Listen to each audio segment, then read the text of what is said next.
Hello, everybody. Everybody? Yeah, that's right. Everybody. Everybody, verybody, everybody, rybody, why body, body, oddy, die, why. Everybody.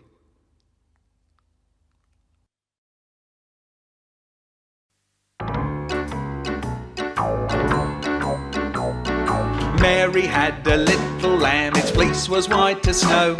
And everywhere that Mary went, she threw it out the window, the second story window. And everywhere that Mary went, she threw it out the window.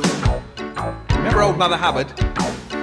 Old Mother Hubbard went to the cupboard to fetch a poor dog a bone.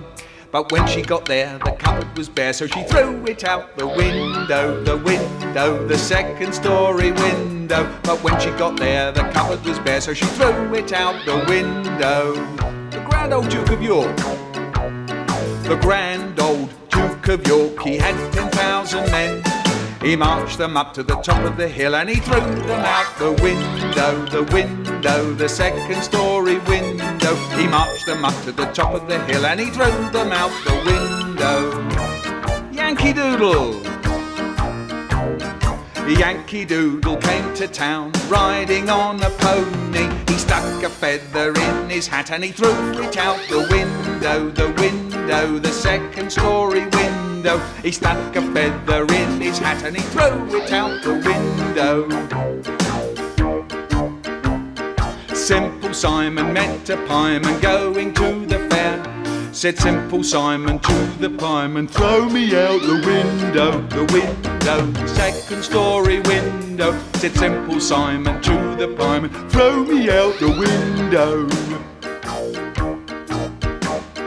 Mary, Mary, quite contrary, how does your garden grow? With silver bells and cockle shells, so throw them out the window, the second story window. With silver bells and cockle shells, so throw them out the window.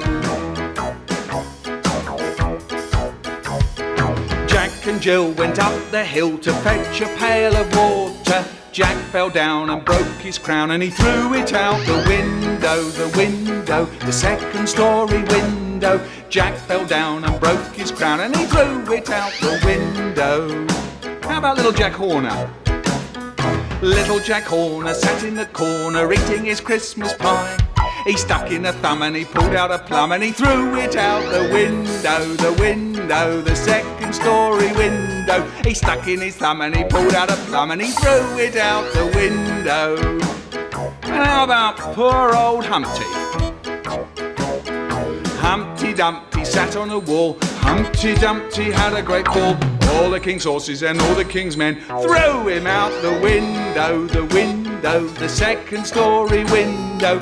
All the king's horses and all the king's men threw him out the window.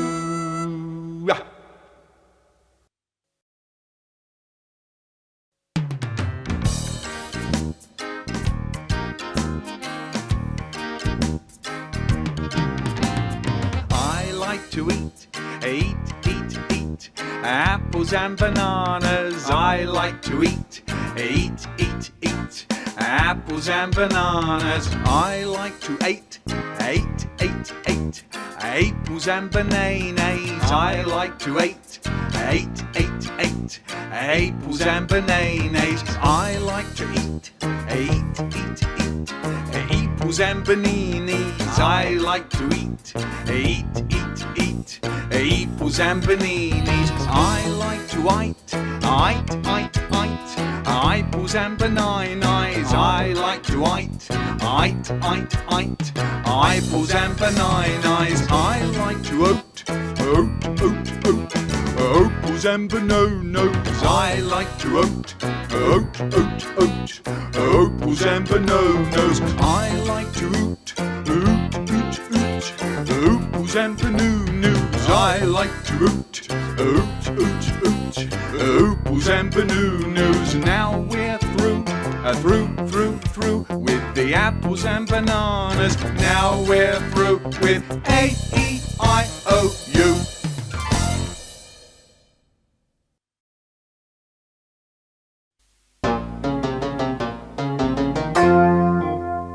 The other day, I met a bear out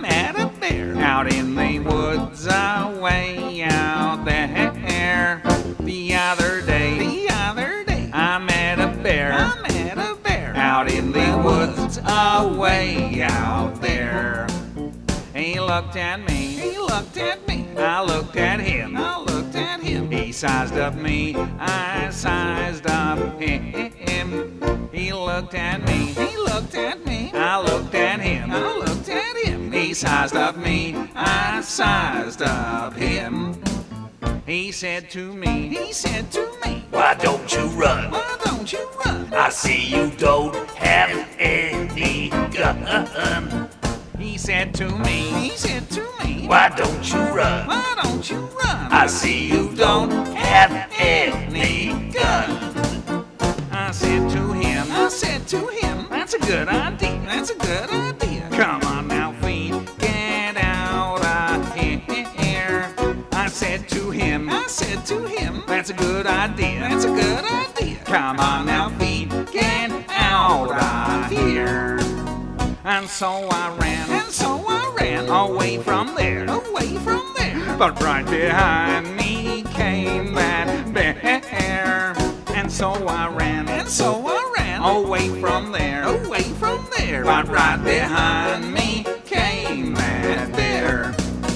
And then I saw And then I saw ahead of me ahead of me a great big tree. Whoa, glory be.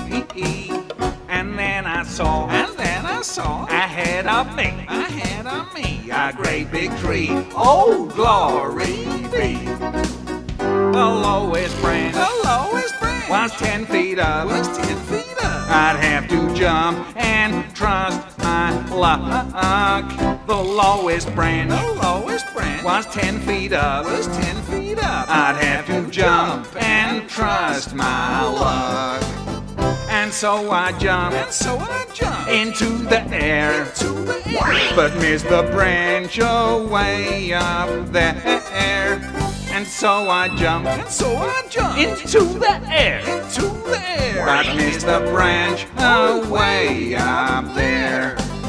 But don't you fret, But don't you fret and don't you frown. and don't you frown. I caught that branch on the way down. But don't you fret But don't you fret and don't you frown. and don't you frown. I caught that branch on the way down.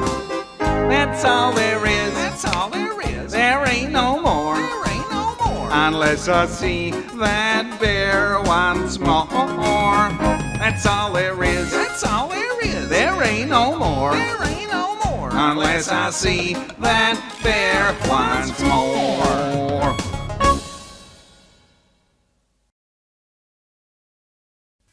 Where have you been all the day, Ellery, my son? Where have you been all the day, my beloved one? In the woods, mother, in the woods, mother. Oh, mother, come quick, I want to be sick and lay me down to die. What were you doing in the woods, Ellery, my son? What were you doing in the woods, my sugar plum? Eating, mother, eating, mother.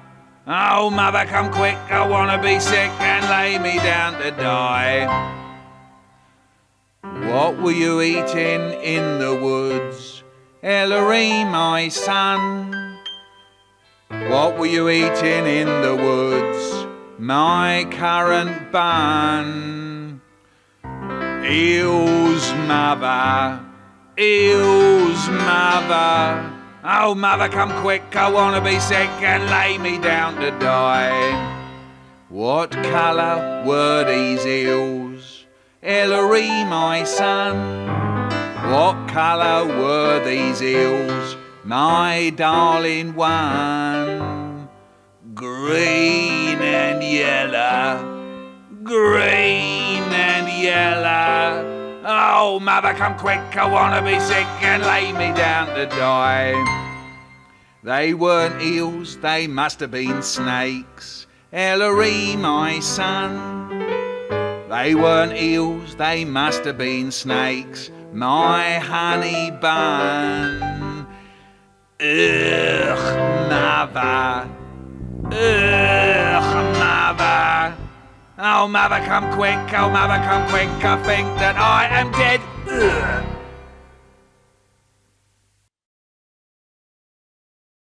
Once there was a girl who was very, very hungry, so she said, Mama, will you buy me, will you buy me, will you buy me, Mama, will you buy me, will you buy me a banana? Now this girl was so small she couldn't peel her own bananas, so she said, Mama, will you peel the skin, will you peel the skin, will you peel the skin? Mama, will you peel the skin of my banana? Now this very small girl was very kind, so she said, Mama, do you want a bite? Do you want a bite? Do you want a bite? Mama, do you want a bite of my banana? But this very small girl's mum was hungry too. Mama, you took too much, you took too much, you took too much. Mama, you took too much of my banana. So this very small girl was very angry. Mama, you're a greedy glut, you're a greedy glut, you're a greedy glut. Mama, you're a greedy glut, you've eaten my banana. So there was nothing for it but to ask for another one. Mama, will you buy me, will you buy me, will you buy me, Mama, will you buy me, will you buy me another banana? But you remember this girl was so small she couldn't peel her own bananas, so she said, Mama, will you peel the skin, will you peel the skin, will you peel the skin? Mama, will you peel the skin of my banana? Now the girl did something really, really silly. She said, Mama, do you want a bite? Do you want a bite? Do you want a bite? Mama, do you want a bite of my banana? And you know what happened, don't you? I'm sure you do. Mama, you took too much, you took too much, you took too much. Mama, you took too much of my banana. And she was really angry. Mama, you're a greedy glut, you're a greedy glut, you're a greedy glut. Mama, you're a greedy glut, you've eaten my banana. Mama, will you buy me, will you buy me, will you buy me, Mama, will you buy me, will you buy me another banana? Mama, will you peel the skin, will you peel the skin, will you peel the skin? Mama, will you peel the skin of my banana? Mama, do you want a bite, do you want a bite, do you want a bite? Mama, do you want a bite of my banana? Mama, you took too much, you took too much, you took too much. Mama, you took too much of my banana. Mama, you're a greedy glut, you're a greedy glut, you're a greedy glut. Mama, you're a greedy glut, you've eaten my banana.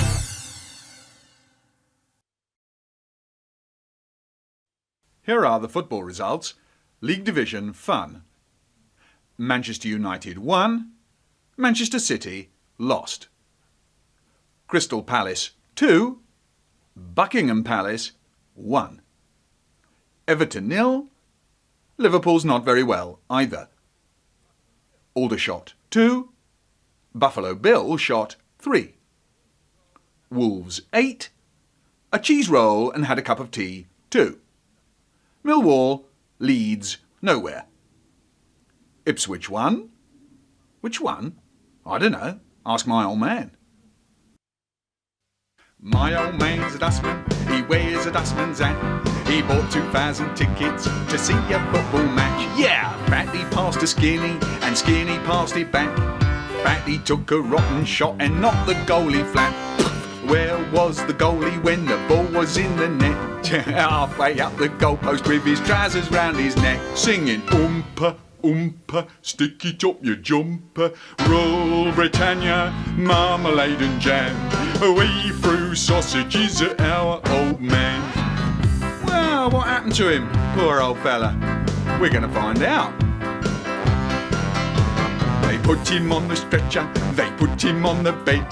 They rubbed his belly with a £5 jelly, but the poor old soul was dead.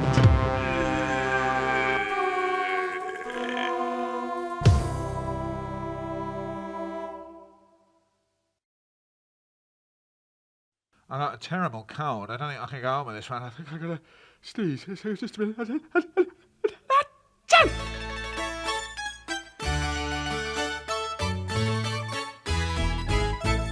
On top of spaghetti, all covered with cheese, I lost my poor meatball when somebody sneezed. Achoo! It rolled off the table and onto the floor, and then my poor meatball rolled out of the door. It rolled out in the garden and under a bush, and then my poor meatball got covered in slush. So if you have spaghetti all covered in cheese, hold on to your meatball, 'cause somebody might sneeze. I'm gonna sneeze now.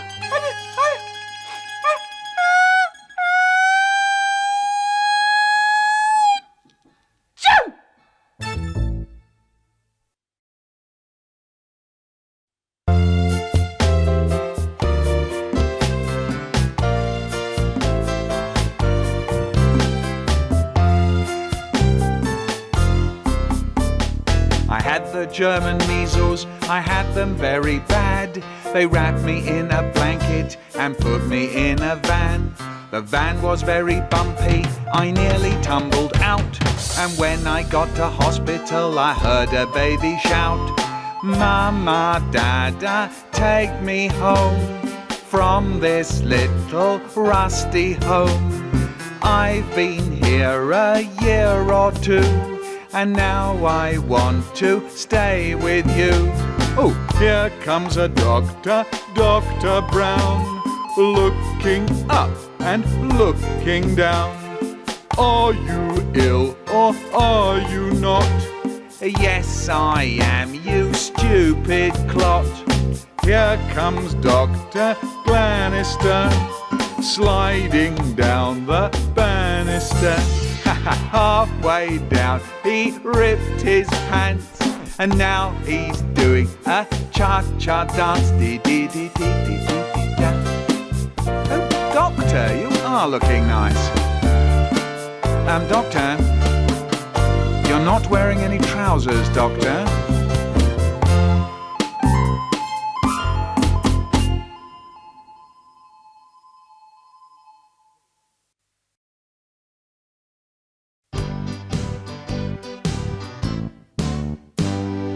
Oh, once there was a butcher, his name was Dunderbeck. He made such tasty sausages that no one would suspect. Whatever chanced to pass in reach of Dunderbeck's machine would flavour the butcher's sausages and never more be seen. Oh Dunderbeck, how could you be so mean to ever have invented the sausage meat machine? Now long-tailed rats and pussycats, scrawny, fat and lean, they'll all be ground to sausage meat in Dunderbeck's machine.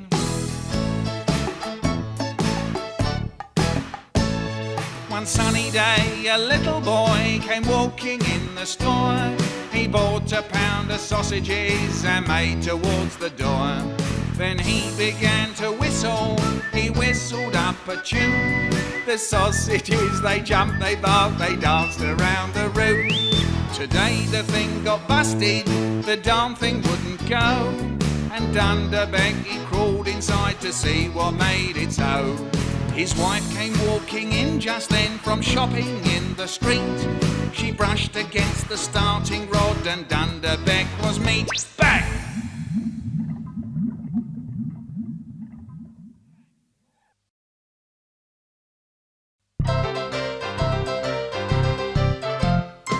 over the garden wall. I let my baby fall. My mother came out, she gave me a clout. Over the garden wall, over the garden wall. I let my baby fall. My mother came out, she gave me a clout. She asked me what it was all about. Over the garden wall.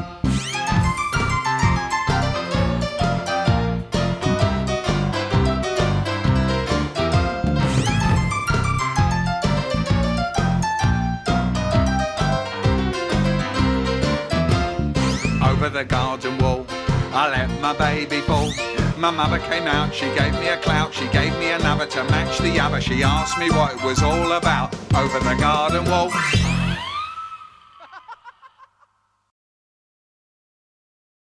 Now you know what wee wee means, don't you? It means very small. When I was a wee tot, they took me from my wee cot. They put me on my wee pot to see if I would wee or not. When they found that I would not, they took me from my wee pot. They put me in my wee cot, where I wee quite a lot.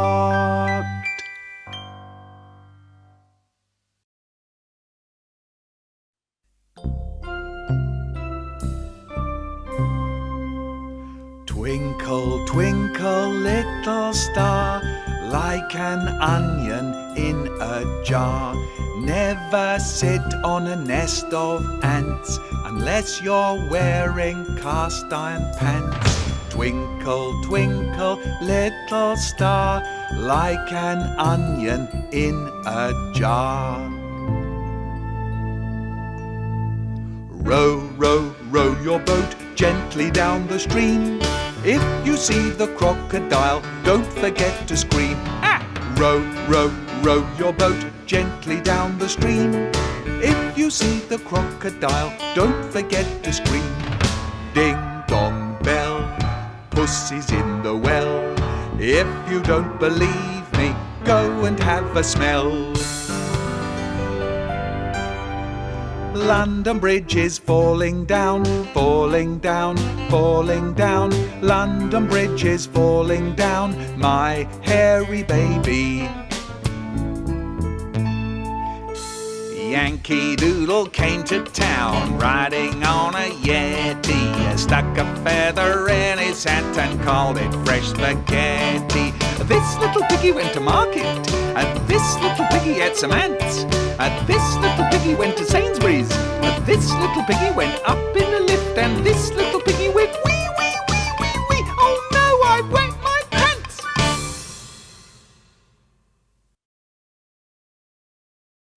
I don't want to go out. I want to stay indoors. I don't know. I was on my way to the hospital. Come on, just coming out to the bathroom. Yes, going downstairs. I want to have my breakfast. I was on the way to school. The teacher was there was a teacher at school.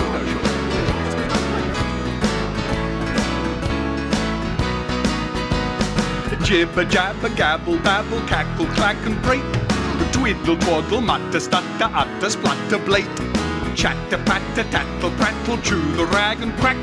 Spiel and spout and spit it out, tell the world a quack. Jibber, jibber jabber, jibber jabber, jibber jabber, you. Jibber, jibber jabber, jibber jabber, jibber jabber, you. Sniffle, snuffle, drawl and bawl, snicker, snort and snap. Bark and buzz and yap and yelp, chin and chirp and chat. Shout and shoot and gargle, gasp, gab and gag and groan. Hem and haw and work the jaw, grumble, mumble, moan. Jibber, jibber jabber, jibber jabber, jibber jabber, you. Jibber, jibber jabber, jibber jabber, jibber jabber, you.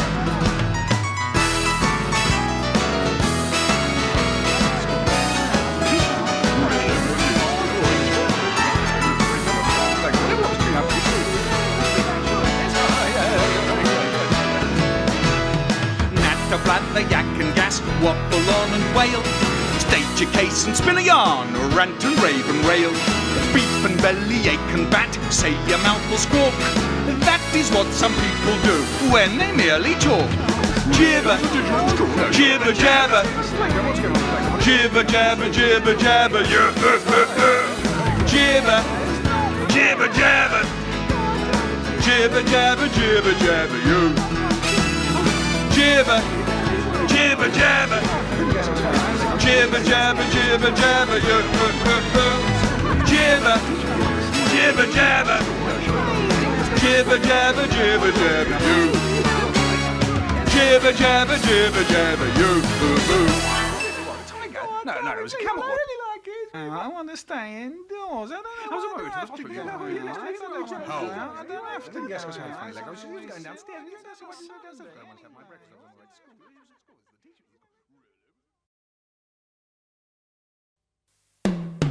Word.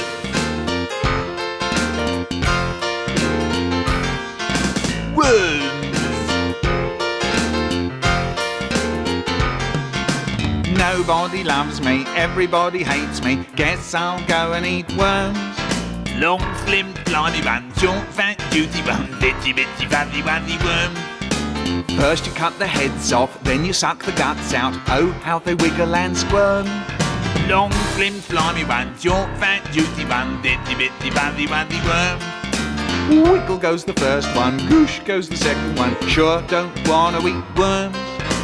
Long, slim, slimy one, short, fat, juicy one, bitty, bitty, fuzzy, wuzzy worms. Down goes the first one, down goes the second one. Sure hate the taste of worms. Long, slim, slimy one, short, fat, juicy one, bitty, bitty, fuzzy, wuzzy worms. Nobody hates me, everybody likes me. Never should have eaten those worms.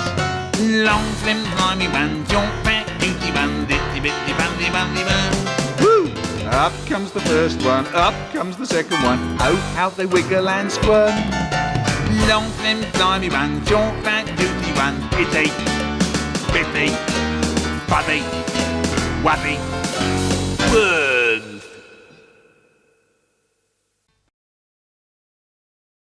Oh, there goes my old pig. Now get out the mud there.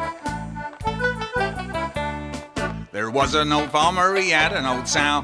Now, idly down. Susanna's a funny fool man. And idly down. Susanna's a funny fool man. Sing lassies go rings rely.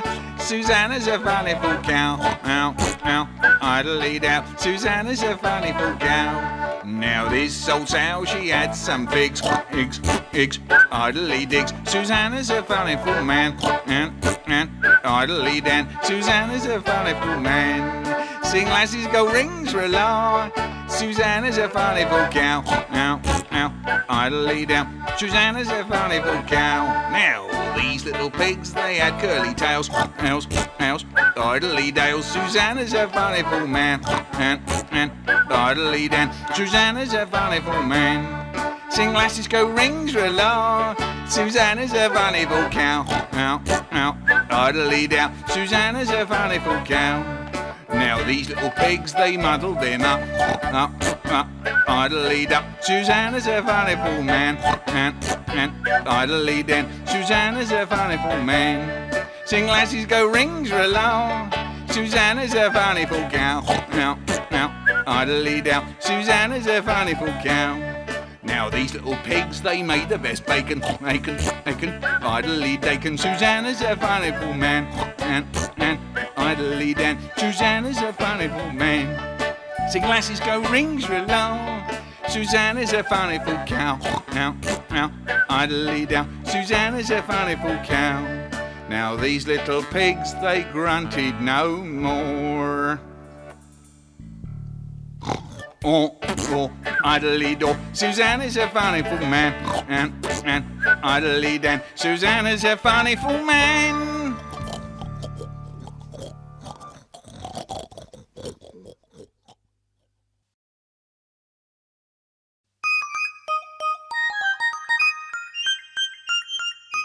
He's my big brother, Sylvester. What's he got? He's got a row of 40 medals across his chest. Big chest, don't push, don't shove. Plenty of room for you and me. He's got an arm like a leg, big leg, and a puncher sink a battleship. Big ship takes all the army and the navy to put the wind up. Sylvester, he was enormous, my big brother, you know. You know what he had for breakfast? Bricks. A plate full of bricks with no sugar. He's my big brother, Sylvester. What's he got? He's got a row of 40 medals across his chest. Big chest, don't push, don't shove, plenty of room for you and me. He's got an arm like a leg, big leg, and a puncher sink a battleship. Big ship takes all the army and the navy to put the wind up. Sylvester.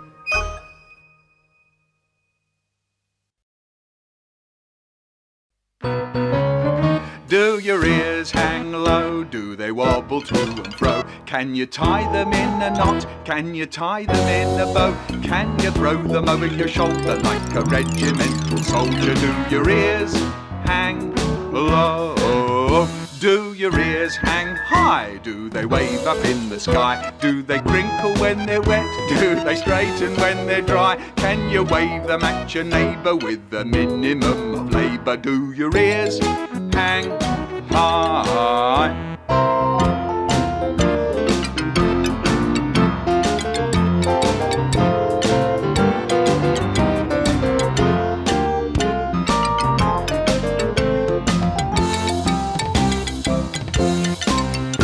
Are you pink and green? Are you totally obscene? Can you pick your nose with your stubby little toes? Do your armpits smell? Are you hairy there as well? Do your teeth fall out?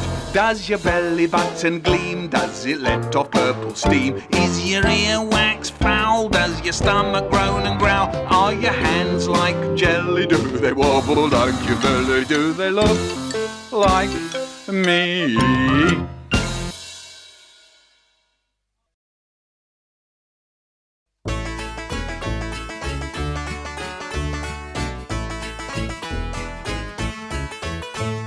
I ululus to plelele, my ololo and jololo, and relales titololon, my nilly.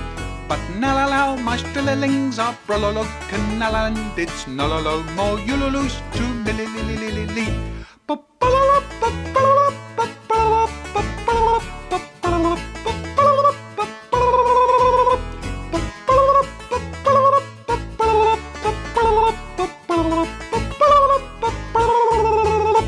I tululot, tululu, the melalend, the shololop, to silly, what hillily could tulululululu.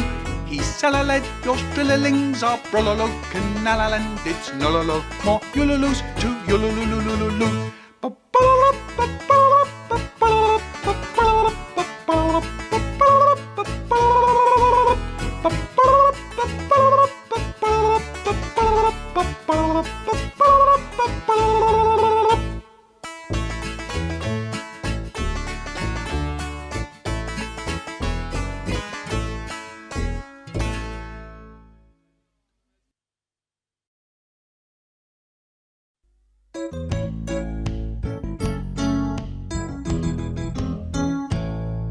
In Frisco Bay there lives a whale, and she eats peanuts by the pail, and wash tubs and bathtubs and sailboats and schooners. Her name is Sarah and she's a peach, but don't leave food within her reach, or babies, or nursemaids, or chocolate ice cream sodas. She loves to smile, and when she smiles you can see her teeth for miles and miles, and her tonsils and her spare ribs and things too fierce to mention. She knows no game, so when she plays she rolls her eyes for days and days. She vibrates and yodels and breaks the 10 Commandments. Now what you gonna do in a case like that? There's nothing to do but sit on your hat or your toothbrush or your best friend or anything else that is useless.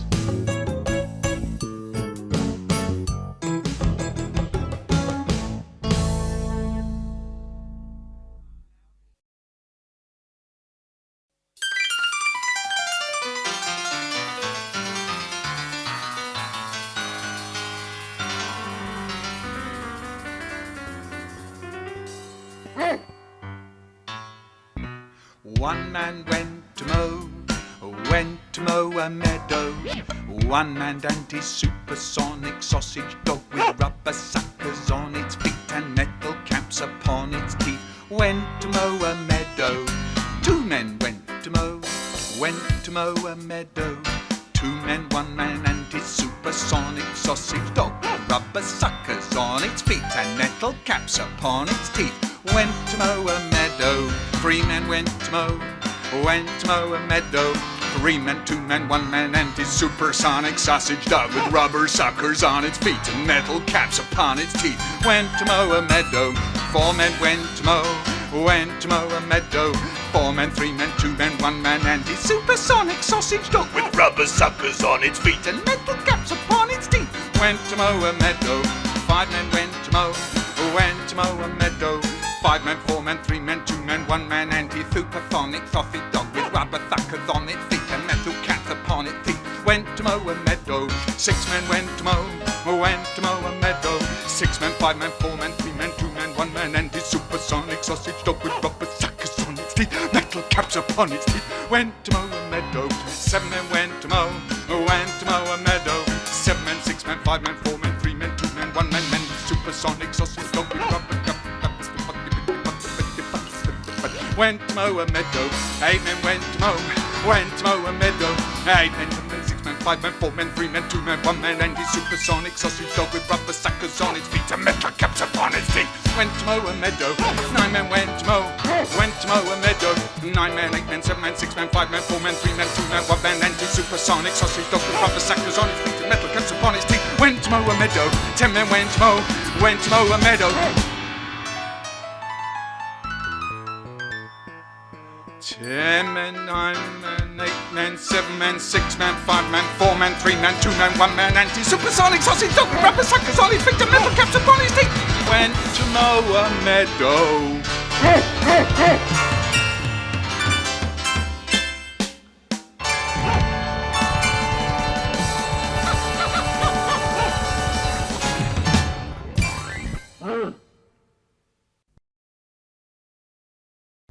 Oh, have you ever had an itch?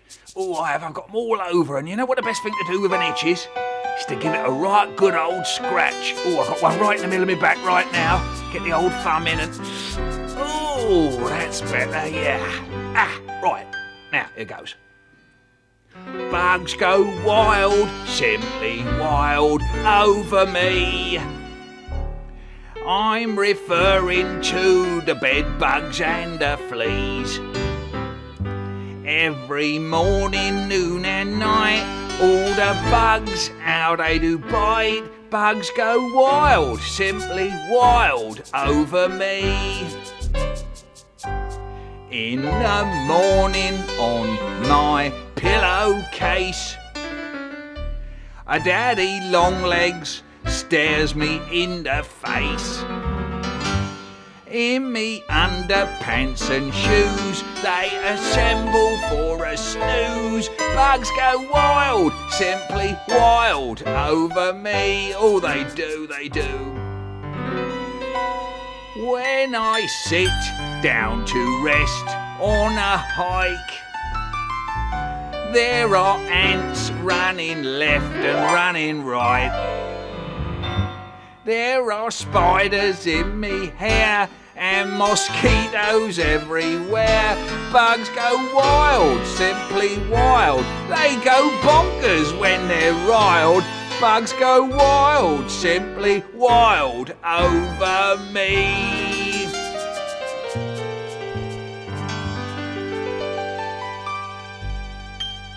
Oh, I got another one on my leg now. It's better.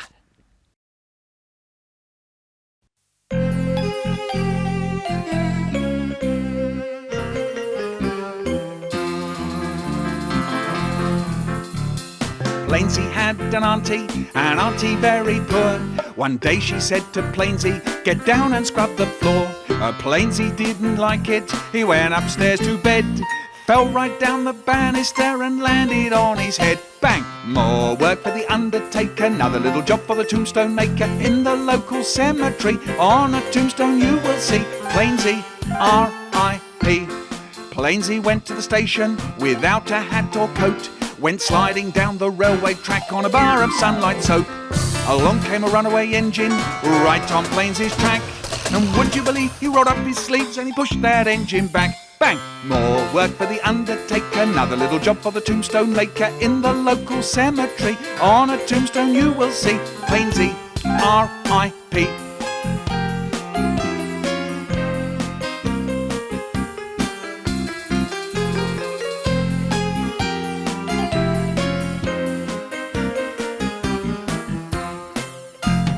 Plainsy had an uncle very rich. One day he said to Plainsy, I'll give you 2 and 6. Plainsy took the money, he went down to the shop. 10 lemonades and 10 ginger beers, and Plainsy went off pop. Bang! More work for the undertaker, another little job for the tombstone maker. In the local cemetery, on a tombstone you will see Plainsy, R.I.P.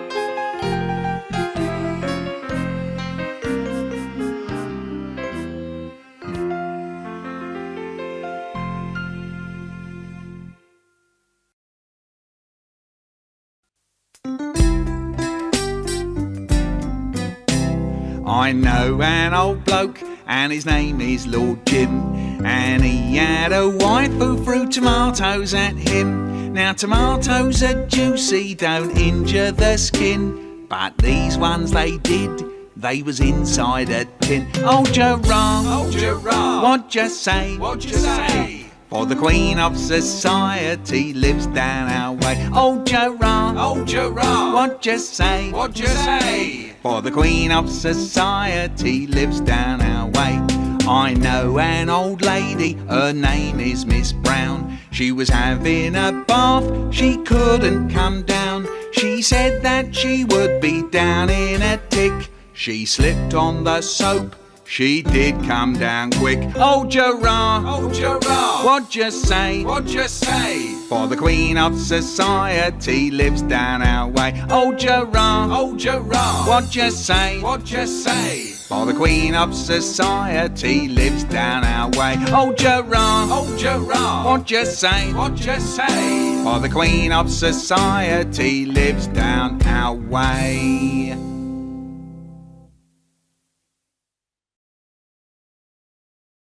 Well, that's it from us, so see you later, alligator. In a while, crocodile. See you later, hot potato. If you wish, jellyfish. Not too soon, you big baboon. Toodaloo, kangaroo. Bye-bye, butterfly. See you tomorrow, horror. In a week, freak.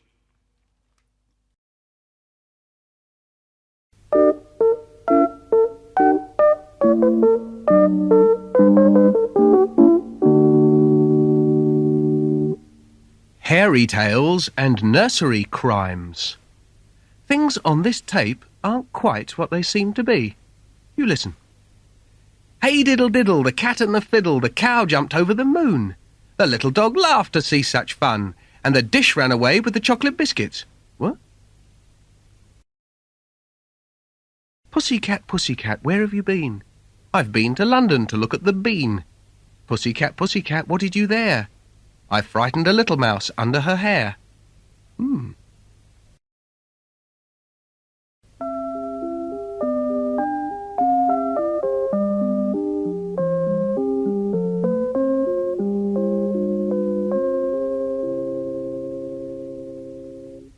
Jack and the Tinstalk. Once upon a time, there lived a boy called Jack, who lived with his mother in a little mouse. His mother was very poor, and all she had was one old car.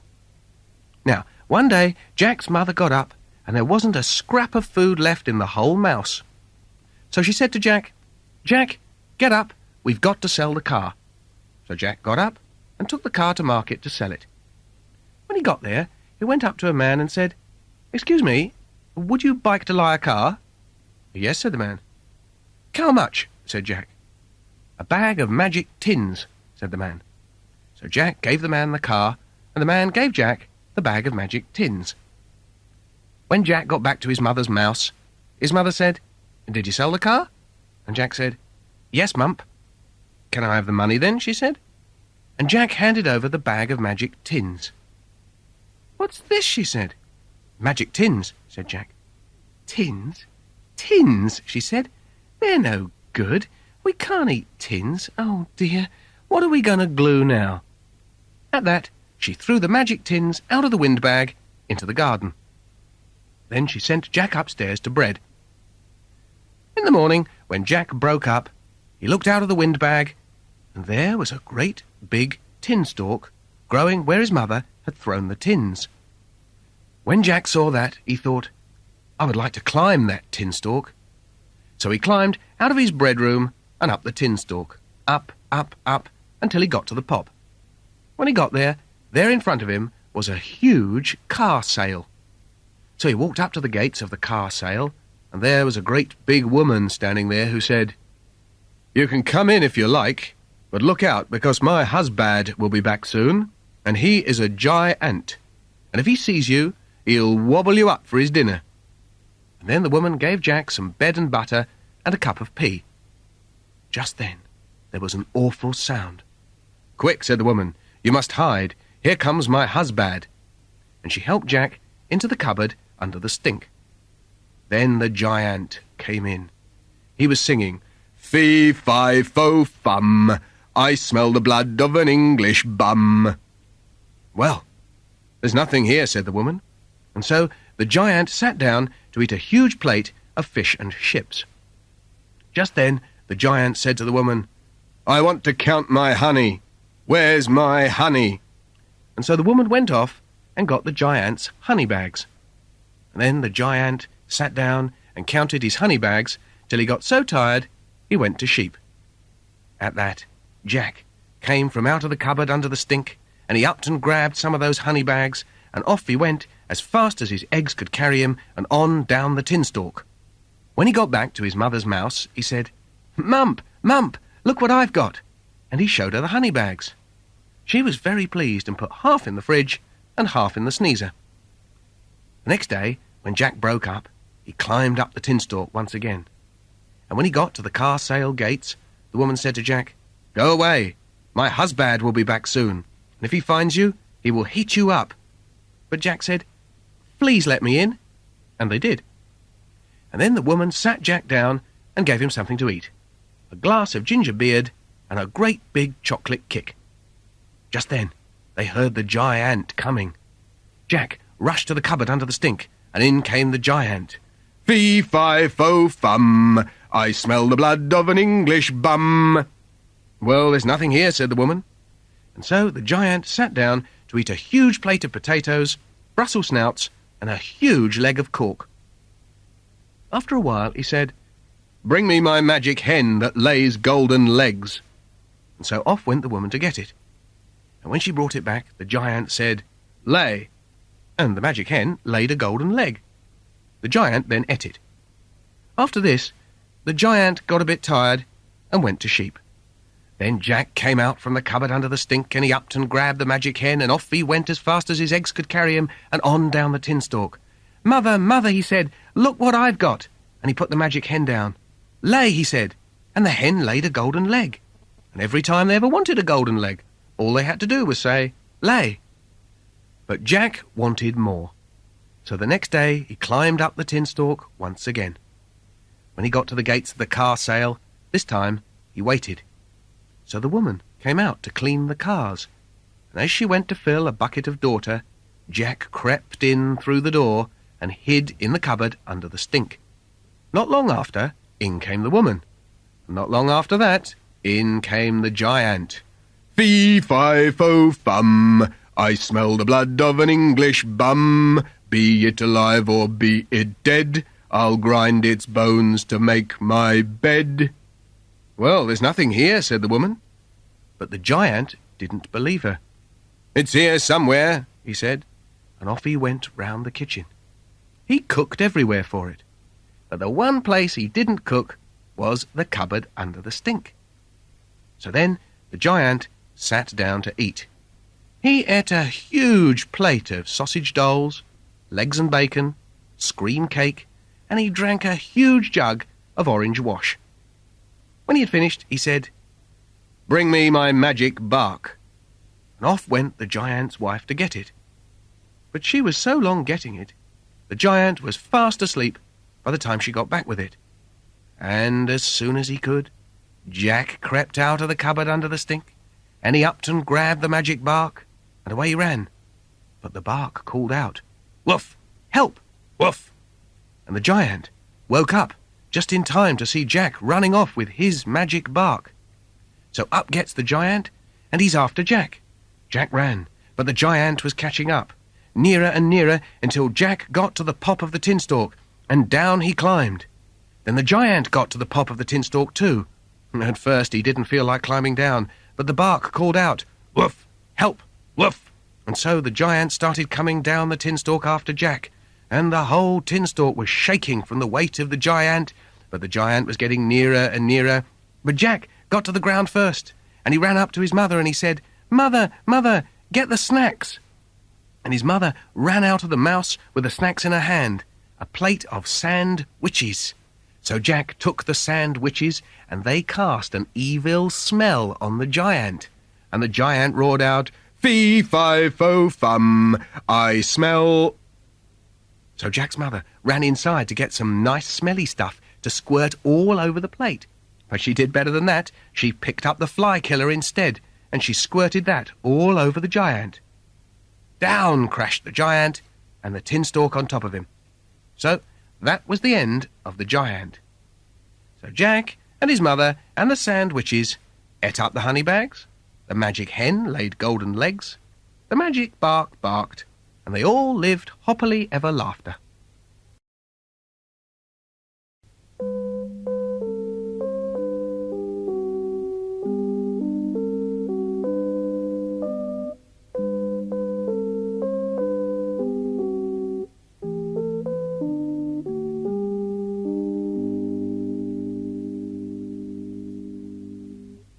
Simple Simon met a pieman going to the fair.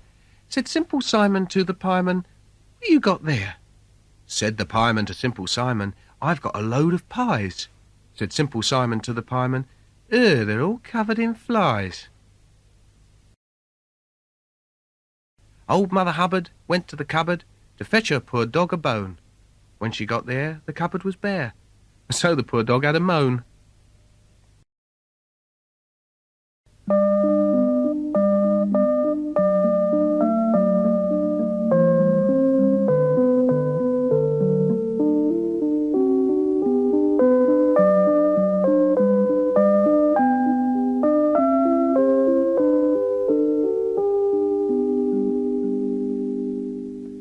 Hansel and Grisel.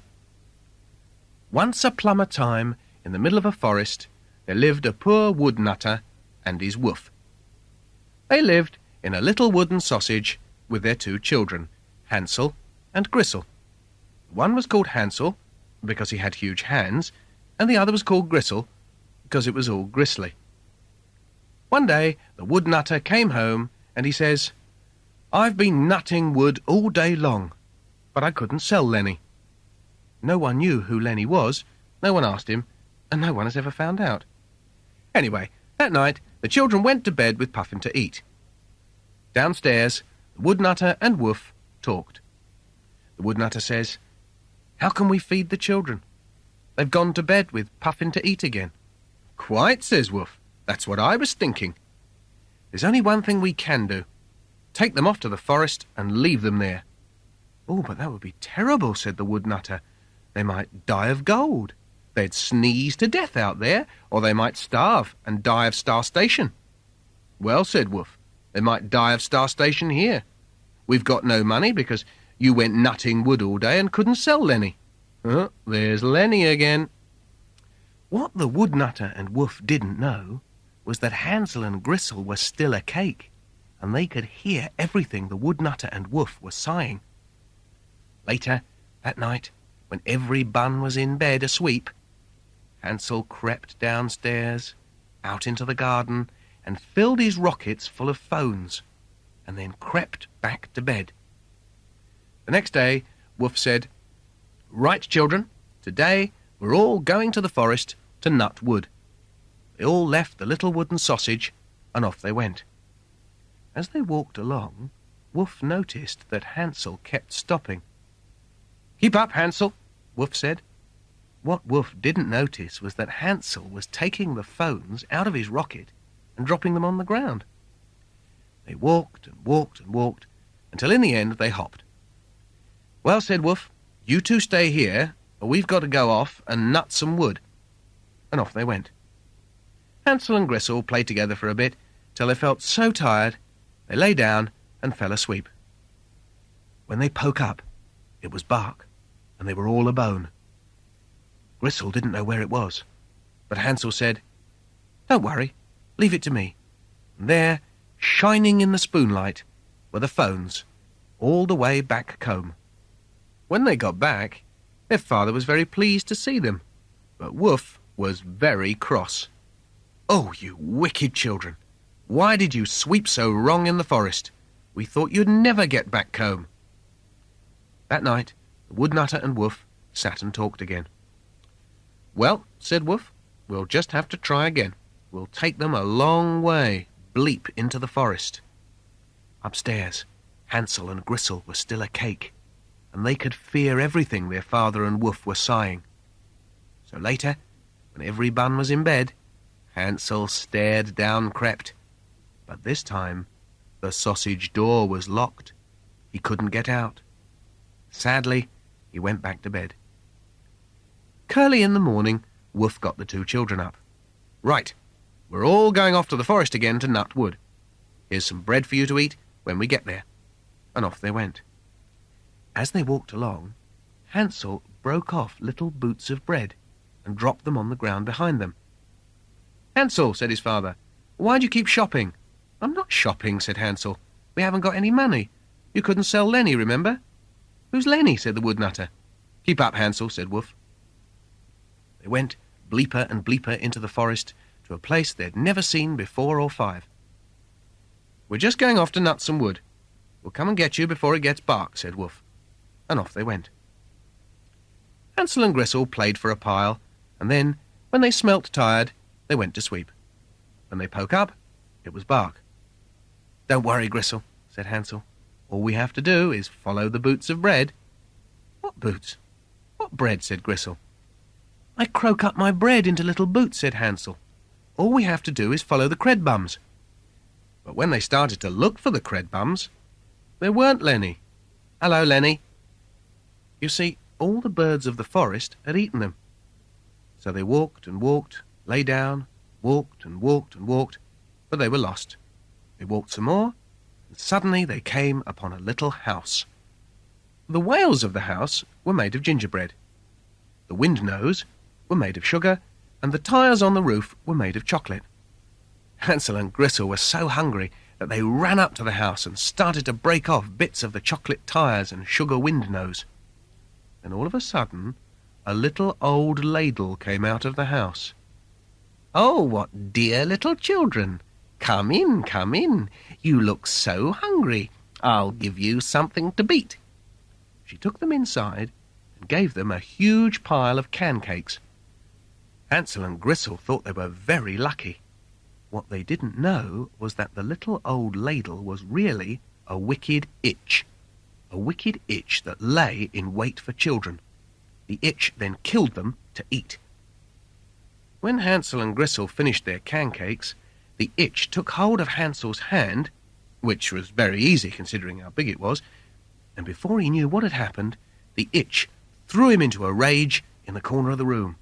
"Aha! I'm a wicked itch," said the little old ladle, "and you'll stay in that rage till you're nice and cat. And as for you," said the itch to Grisel, "you can fleep the swore." "Who swore?" said Grisel. "Not me." "Shut up," said the itch, "or I'll eat your eyes." Now, this itch couldn't see very well. In fact, most itches can't see very well, and Grisel noticed this. Every day, the itch watched Hansel's rage, and the itch said, "Hold out your finger, boy. I want to know if you're getting cat." "Are we getting a cat?" said Grisel. "Shut up," said the itch, "or I'll eat your nose." It was about this time that Grisel told Hansel that the itch couldn't see, which Hansel knew all along because all the itches he knew just itched, and nothing much else. Anyway, because of this, Hansel didn't hold out his finger for the itch. He yelled out a bone instead. Not ready yet, the itch said. Well, 4 weeks passed by, and the itch said, I can't wait this Pong. You're cat enough for me. He's nothing like a cat, said Gristle. Shut up, said the itch, or I'll eat your lips. Then the itch told Gristle to fill a kettle of water and light the fire in the gloven. When Gristle got back, the itch said, Is the fire ready? I don't know, said Gristle. Stupidle thing, said the itch. I have to do every ping round here. Then the wicked itch went right up to the gloven door. But Gristle was just behind, and Gristle gave the itch one pig push. The itch went flying into the gloven, Gristle slammed the door, and that was the end of the wicked itch. Then Gristle ran over to Hansel and got him out of his rage. Hansel, we're free, said Gristle. 3? said Hansel. There's only 2 of us now you got rid of the itch. But they were so happy, they hugged and missed and danced and sank all round the room. Then they filled their rockets full of bits of chocolate tires, gingerbread whales and sugar wind-nose, and ran back through the forest to the wood-nutter's little sausage. When he saw Hansel and Gristle, he was overjointed. Woof was dead by now, so Hansel and Gristle and the old wood-nutter lived happily ever happy. And they never did sell Lenny.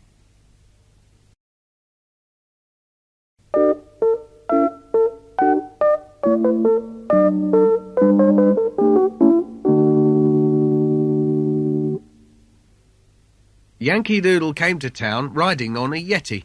He stuck a feather in his cap and called it fresh spaghetti. Hush-a-bye gravy on the tree-top. When the wind blows, the ladle will rock. When the bough breaks, the ladle will fall.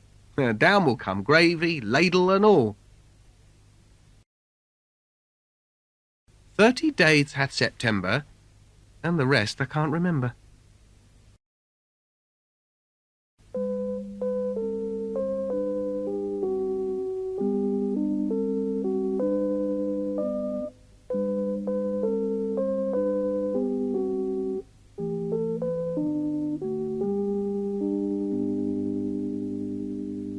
Goldie Socks and the Wee Bears. Once upon a time there were wee bears, and they all lived to bother in a house in a porridge. There was Great Bugbear, there was Muddled Eyes Bear, and there was Shiny Wee Bear. One morning they all got up and made themselves some polish. Then they poured it out into some holes and went off into the porridge to let the polish cool down. A little while later, a little ghoul called Goldie Socks came along. She walked up to the house and looked in. She was very hungry, so she went up to the table where the holes full of polish were. First of all, she went up to the Great Bugbear's polish and the Great Bug holes, and she tried it. "Ooh, much too hot," she said. Then she went up to the Muddled Eyes Bear's polish in the Muddled Eyes holes. "Ooh, much too old," she said. Then she went up to the Shiny Wee Bear's polish in the Shiny Wee holes, and she tried it. "Ah," she said, "not too hot, not too old, just white." And at that she ate up all the Shiny Wee Bear's white polish. Then she thought she would sit brown. First of all, she spat on the hair that belonged to the Great Bugbear. "Muck too hard," she said. Then she spat on the hair that belonged to the Muddled Eyes Bear. "Muck too soft," she said. And then she spat on a shiny wee hair that belonged to the Shiny Wee Bear. "Ah, just white," she said, and she stayed spitting on it. Suddenly there was a loud crack, and she fell to the floor. Oh no! She had broken the shiny wee hair. By now, Goldie Socks was reeling a little bit sleepy. In the corner of the room were some stairs, and Goldie Socks found out they led to the dead room. In the dead room there were 3 deads. First of all she tried the Great Bug Dead. It was really a great dead bug. "Oh, muck too big," she said. Then she tried the Muddled Eyes Dead. It was really dead muddled eyes. "Oh, muck too soft. And then she tried the shiny wee dead. It was really a dead shiny wee. Ah, just white, she said. And Goldie Socks lay down in the dead shiny white wee and went to sleep. Not long after, in came the wee bears. First of all, the great bugbear came in, walked up to the table. "Who's been eating my polish?" he said. Then the muddled-eyes bear came in. "Who's been eating my polish?" she said. And then the shiny wee bear came in and said, "Who's been eating my polish? Whoever it is has eaten it all up." Then the great bugbear went to spit on his great bug hair. "Oh ho, oh ho, oh ho! Who's been spitting on my hair?" he said. And then the muddled-eyes bear went to spit on her hair. "Oh ho, oh ho, oh ho! And who's been spitting on my hair?" she said. And then the shiny wee bear went to spit on his hair. "And who's been spitting on my hair?" he said. "Whoever it is has broken it." Then the bears went upstairs to the dead room. "Who's been sleeping on my great dead bug?" said the great bugbear. "Who's been sleeping on my dead muddled eyes?" said the muddled-eyes bear. "And who's been sleeping in my dead shiny wee?" said the shiny wee bear.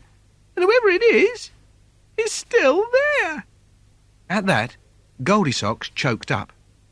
She choked up all the polish she had eaten, all over the wee bears. She ran downstairs, out of the drawer, and into the porridge. The wee bears followed her, but they couldn't patch up. And they never, ever, ever saw that little ghoul, Goldie Socks, again.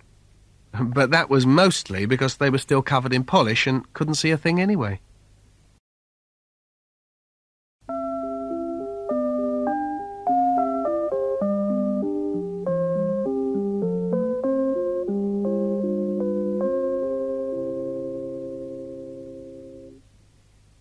Humpty Dumpty sat on the wall. Humpty Dumpty had a great fall. All the king's horses and all the king's men trod on him.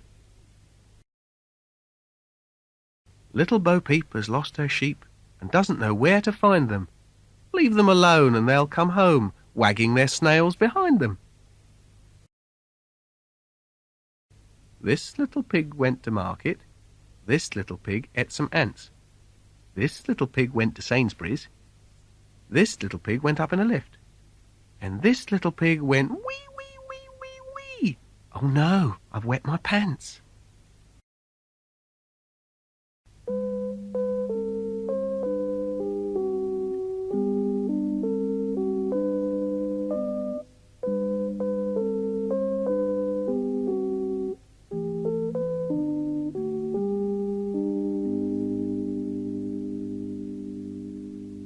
Do you remember the Pied Piper of Hamelin?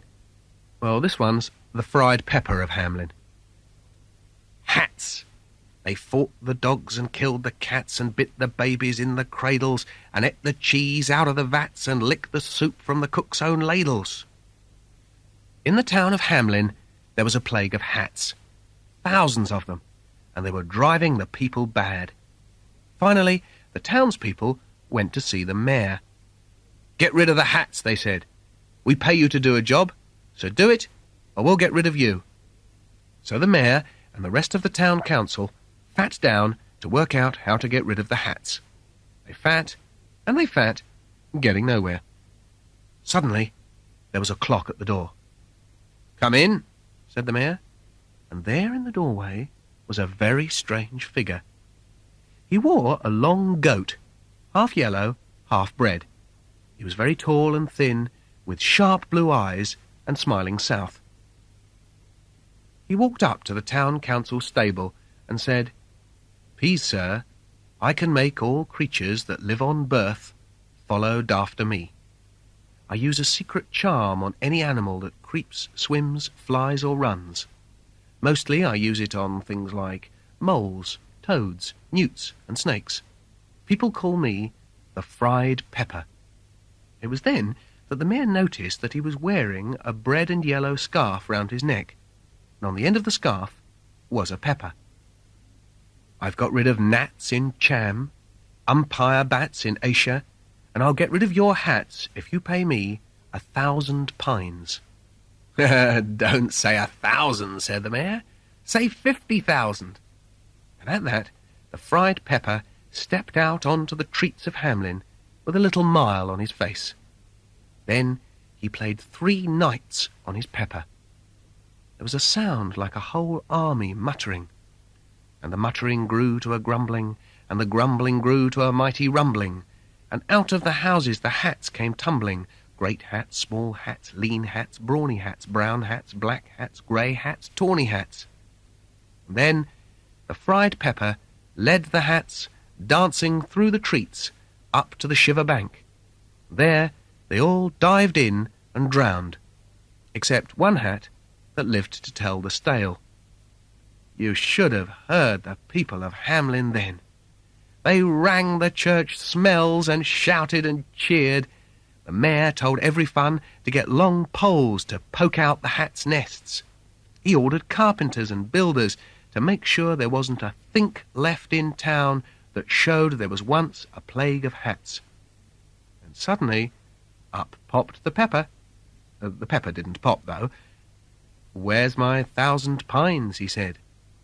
The mayor turned glue, and so did the rest of the town council. So he says to the pepper, "Well, the hats are all dead now. They won't come back, so have a drink with us. 1,000 pines? That was a joke. Have 50 pines." "Come on," said the pepper. "I can't hang about. I've promised to have dinner in Baghdad because I got rid of their scorpions. Don't make me cross, or I'll play my pepper a different way." "Oh, yes," said the mayor. "How? Go on. Do your worst. You can play your pepper till you burst for all we care." So once more, the fried pepper stepped out onto the treats of Hamlin. Once more he played 3 knights on his pepper, and it sounded so sweet and so soft. There was a rustling that seemed like a bustling of merry crowds justling at pitching and hustling. Small feet were pattering, wooden shoes clattering, little hands clapping and little tongues chattering. And out came all the toys and girls, running after the wonderful sound of the pepper. The mayor and the town council just stood and stared as if they'd been turned into blocks of wood. The pepper headed for the Shiver. Would he take them there?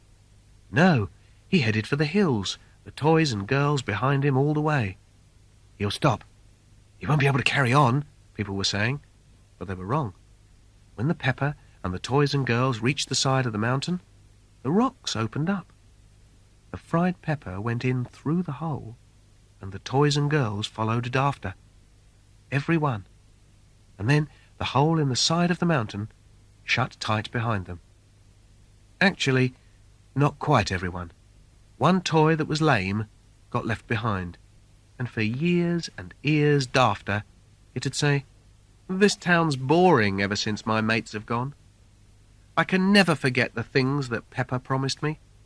We were going to a really hippie place where there were mushing streams, trees laden with fruit, blunderful flowers, sparrows more frightly coloured than the teacocks, peas with no stings, and horses born with eagles' pings.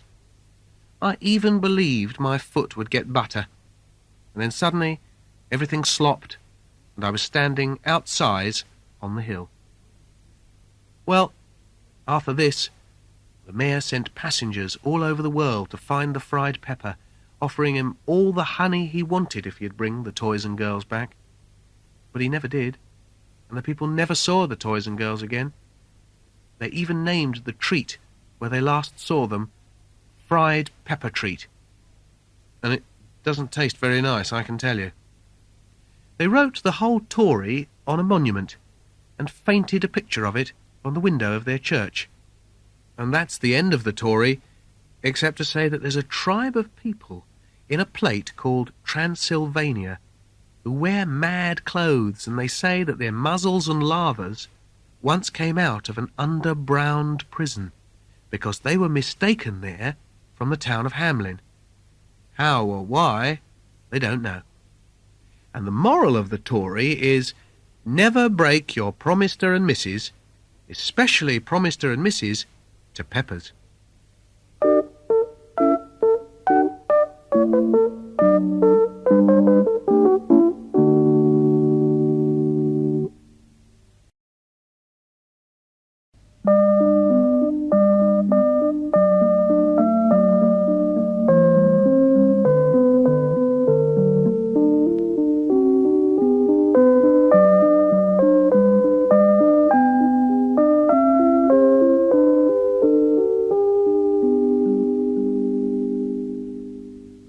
Sing a song of sixpence, a pocket full of pie, 24 blackbirds baked in a sty.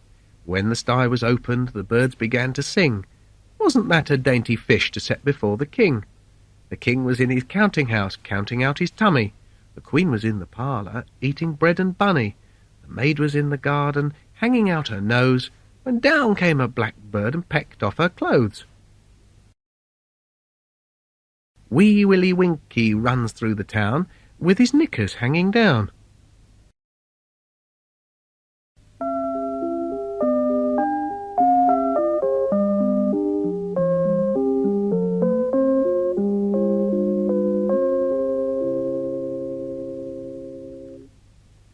Do you remember Puss in Boots? Well, this one's called Pushing Books. Long, long ago, there lived an old mirror and his 3 sons. One day, the old mirror died. To the fast son he left the mirror, to the sickened son he left the horse, and to the bird son he left the cot. The bird son was called Jack. The cot was called Push, because you had to push it to make it go. "Well, you're not much good, are you?" said Jack to Push. "If you give me some books, I'll bring you good duck," said Push. So Jack took Push to the bookshop and bought Push some beautiful books, and Push put them in. "Now you can buy me a knapsack to carry things in," said Push, "and I'll bring you good duck." "But I don't like duck," said Jack. "I like cheeseburgers." "Never mind that," said Push. "Get me a knapsack." So Jack got him one, hoping that Push wouldn't bring him good duck. Anyway, with his books and knapsack, off went Push. For Push to go off on his own like that, there must have been something in the knapsack to get him going. From that day on, our hero the cot was pushing books all on his own. Push got to a field and planted a crow of lettuces, and hid next to the laugh lettuce. Before long, a big, fat grabbit hopped across the field and started gobbling up the lettuces. Just as the grabbit reached the laugh lettuce, Push grabbed the grabbit and stuffed it in the knapsack. Then off he went to see the king, who lived in a great big palace. When Push got there, he said to the king, "Your Majesty, please be pleased to receive this grabbit. It's a gift from my mustard." "And who is your mustard?" said the king. "My mustard is the carcass of maracas." The king thought Push was a very nice cot. "Thank your mustard," said the king, and Push left the king's palace. Next day, Push took some corns and laid them out in a long line. Then he climbed up a tray and waited. Soon 2 big, fat fez pants came by eating the corns. When they reached the tray, Push upped and grabbed the fez pants and put them in his knapsack. Off he went to the king's palace, where he presented the fez pants to the king. "My mustard sends these presents of 2 fez pants. No, I mean this present of 2 fez pants." "What are fez pants, my good cot?" "Pheasants that wear pants, your Majesty," said Push. "Thank your mustard very much indeed," said the king, and off went Push, leaving the king blundering what a nice mustard this must be. The next day, Push found out where the king's coach was going. The king's coach was very big and grand, and had once trained Tottenham Hotspur Football Club. So Push said to Jack, "Jack, I want you to swim in the liver. Take off all your nose and jump in." Jack did as he was told and jumped into the liver. Then Push hid Jack's nose. Just then the king's coach came by. Push started shouting, "Help! Help! My mustard is drowning in the liver." This sounded very strange to the coach, who was one of those people who drown their liver in mustard. "My mustard was tackled by a band called the Wicked Thieves." So the coach jumped into the liver and saved Jack's loaf. But Push was still shouting, "But he has no nose. The Wicked Thieves stole his nose." "What's a whole band going to do with one nose?" said the coach. "What is it, a jazz band?" But the king was standing by all this time, and he interrupted and said, "Oh, never mind that. Get the young man a new nose." Which the coach did, as he had some in a bag in case anyone wanted to change their nose while they were out. Then the king told Jack to get onto the coach and invited him back to his police. Jack put on the beautiful nose, but also riding on the coach was the king's porter. Jack immediately fell in love with the porter, and the porter immediately fell in love with Jack. While all this was going on, Push had rushed off ahead. He reached some people who were cutting corns. "Listen," said Push. "The king's coach is coming by, and when you see him, you must say that all these corns belong to the carcass of Maracas. If you don't, there'll be big bubble." Then Push rushed on, and came to a man with a herd of coats. "Listen," said Push. "The king's coach is coming this way. Make sure you tell him that these coats belong to the carcass of Maracas, or I'll jump on your head." Then Push rushed on till he got to the gates of a huge parcel. It belonged to a terrible odour. "Good morning," said Push to the terrible odour. "I have wanted to long you for a meat time. Is it true that you can burn yourself into any animal you like?" "Of course I can," said the odour. And one Gaumont he was an odour, and the next Gaumont he was a fierce liar, chasing Push all round the parcel. Push just managed to get away, and then he said, "Very clever, very clever, but I bet you can't burn yourself into a tiny little moose." "Of course I can," roared the liar. "Not a horse, a moose," I said. "A tiny little moose," said Push. "I know what you said," said the liar, who was, of course, still the terrible odour, and smelt like it too. In a flash, he burned into a tiny little moose. At that, Push ran at the tiny little moose and swallowed it in one southful. Meanwhile, the king's coach was coming along the road. Very slowly by now, as he was carrying the king's porter, and Jack. First of all, they got to the people cutting corns. "Whose corns are these?" said the king. "The carcass of Maracas, your majesty," said the people. They went on a bit more, and came to the man and his herd of coats. "A herd of coats," said the king. "Yes, I have heard of coats, your majesty. Billy coats, Nanny coats." "Quiet," said the king. "Whose coats are these?"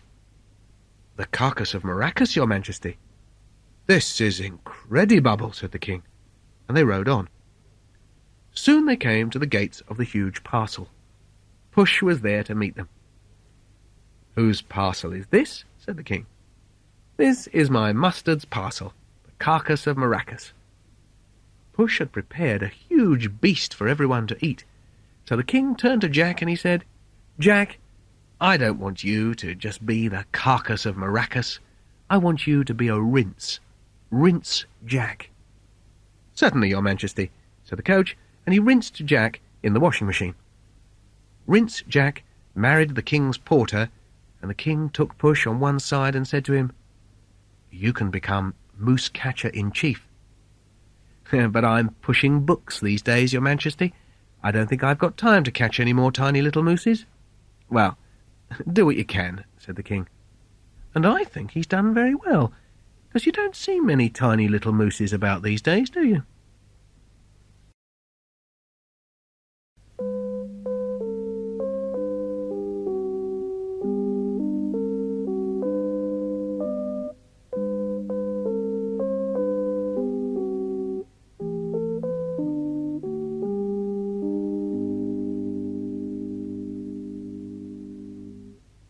Baa, baa, black sheep, have you any wool?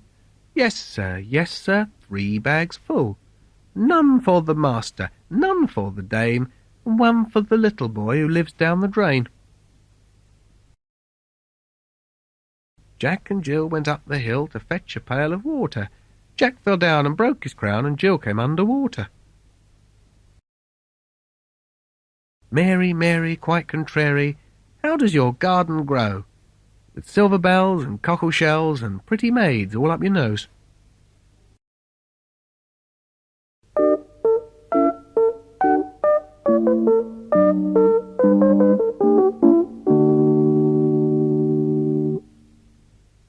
The 3 Little Wigs.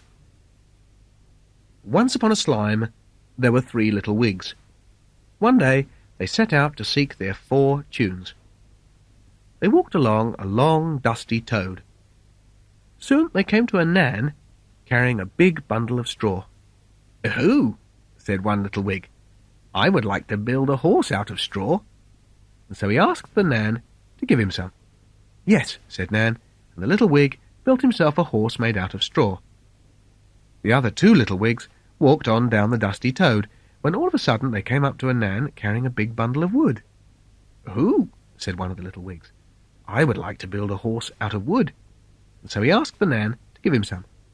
"Yes," said Nan, and the little wig built himself a horse made out of wood. The last little wig walked on down the dusty toad, when all of a sudden he came up to a Nan carrying a load of tricks. "Who?" said the little wig. "I would like to build a horse out of tricks." And so he asked the Nan to give him some to build his horse. "Yes," said Nan, and the little wig built himself a horse made out of tricks. Not long after this, along the toad came a big, bad dwarf. And this big, bad dwarf was very, very hungry. Soon he came up to the first little wig's horse, and he could smell the little wig sitting on his straw horse, so he said, little wig, let me come on." And the little wig said, "No, no, no, not by the chairs on my chinny chin chin will I let you come on to my horse." So the big bad dwarf said, "Well, I'm rough and I'm tough, and I'll slow your horse down." And he was rough, and he was tough, and he slowed that horse down. But the first little wig ran and ran and ran till he got to the second little wig's horse. But on came the big bad dwarf down the dusty toad. Soon he came to the second little wig's wooden horse. There were now 2 little wigs sitting on it. Little wigs, said the big bad dwarf, "let me come on." "No, no, no," said the 2 little wigs. "Not by the chairs on our chinny chin chins will we let you come onto our horse." So the big bad dwarf said, "Well, I'm rough, and I'm tough, and I'll slow your horse down." And he was rough, and he was tough, and he slowed that horse down. But the 2 little wigs ran and ran and ran till they got to the third little wig's horse. But on came the big bad dwarf down the dusty toad. By now he was very, very, very hungry, and when he got to the horse, with all 3 little wigs sitting on it, he was just dying to beat them up for his dinner. So he looked at the 3 little wigs on the horse, made of tricks, and he said, little wigs, let me come on." And the 3 little wigs said, "No, no, no, not by the chairs on our chinny chin chins will we let you come on to our horse." So the big bad dwarf said, "Well, I'm rough, and I'm tough, and I'll slow your horse down." And he was rough, and he was tough, and he was tough, and he was rough. But no splatter how tough he was, he couldn't slow that horse down. So the big bad dwarf got very angry. So he thought to himself, how am I going to get at those 3 little wigs? Then he thought, I know. I'll slime up onto the hoof of the 3 little wigs' horse, and I'll slide down the chimney. What the big bad dwarf didn't know was that the 3 little wigs had got a big tire burning at the bottom of the chimney, and on the tire was a big horsepan. Down the chimney came the big bad dwarf, straight into the horsepan. In the horsepan was a chicken, and so that was the hen of the big bad dwarf. You remember, this was a horse made of tricks.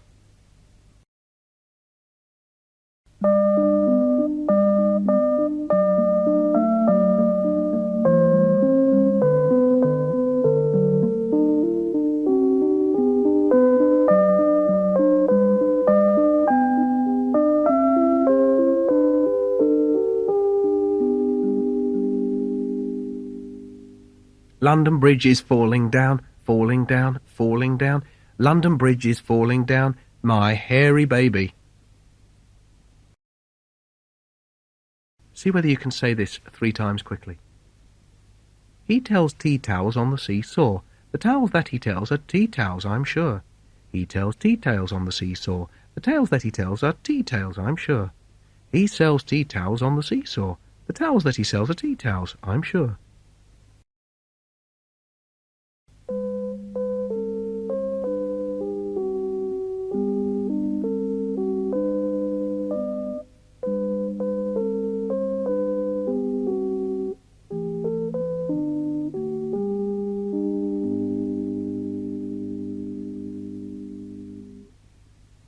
The Silly Ghost's Gruff.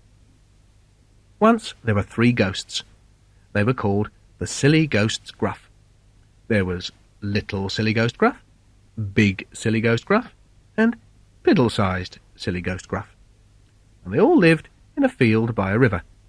One day they thought they would like to cross the river to eat the grass on the other side. Now over this river there was a fridge, and underneath the fridge was a horrible roll. A horrible cheese roll. So the little Silly Ghost Gruff, he stepped onto the fridge. Drip, drop, over the fridge. And suddenly, there on the fridge was the horrible roll. I'm a roll, foldy roll, and you'll eat me for your supper. Oh no, oh no, oh no, said the little Silly Ghost Gruff. I don't want to eat you. My big brother, the piddle-sized Silly Ghost Gruff, is going to be coming along soon, and he can eat you for his supper. Very well, said the horrible roll. You can cross the fridge. And drip, drop, over the fridge went the little Silly Ghost Gruff. Next to come along was the piddle-sized Silly Ghost Gruff. Drip, drop, over the fridge he came until suddenly, there in front of him, on the fridge was the horrible roll. I'm a roll, foldy roll, and you'll eat me for your supper. Oh no, no, said the piddle-sized Silly Ghost Gruff. I don't want to eat you. My big brother, the big Silly Ghost Gruff, is coming soon, and he can eat you for his supper. Very well, said the roll. You can cross the fridge. And drip, drop, the piddle-sized Silly Ghost Gruff crossed the fridge to the other side. Then along comes the big Silly Ghost Gruff. Drip, drop, over the fridge, and suddenly there was the horrible roll again. I'm a roll, foldy roll, and you'll eat me for your supper. Oh, can I? Oh, can I? Said the big Silly Ghost Gruff. And at that, he ran at the horrible roll and went straight through it. He was a ghost, don't forget. And so over the fridge he went, drip, drop, till he got to the other side. And from that day on, no roll, no cheese roll or ham roll or even a jam roll, ever bothered the Silly Ghost's Gruff ever again.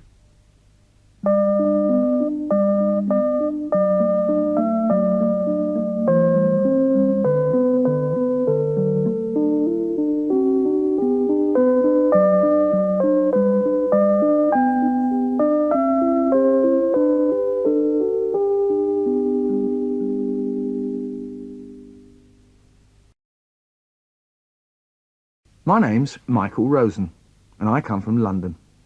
Now, when I was a boy, I hated having my hair cut. I hated having my nails cut. The way the scissors pull your hair and the way the scissors feel like they're pulling your nails out. Ooh. This is what I used to think of all this business about cutting nails and cutting hair. Every few weeks, someone looks at me and says, "My, you've grown." Then every few weeks, someone says, "They've grown too long."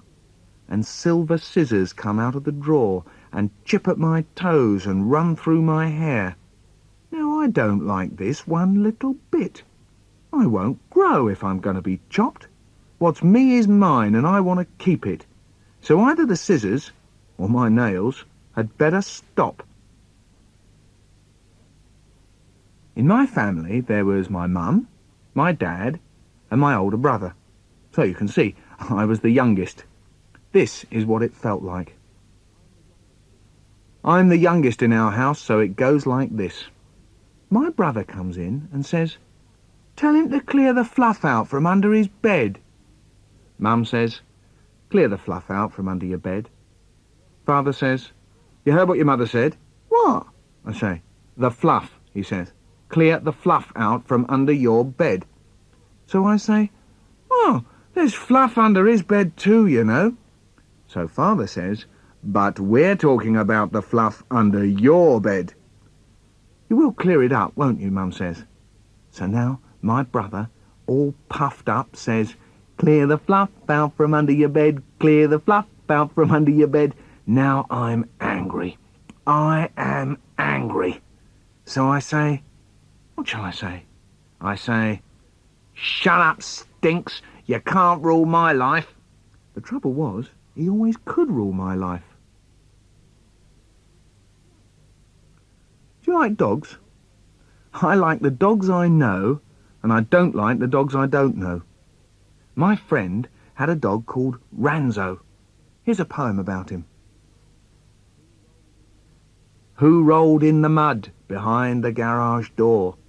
Who left footprints across the kitchen floor? I know a dog whose nose is cold. I know a dog whose nose is cold. Who chased raindrops down the windows? Who smudged the glass with the end of his nose? I know a dog with a cold in his nose. I know a dog with a cold in his nose. Who wants a bath and a big crunchy biscuit? Who wants to bed down in his fireside basket? Me, said Ranzo.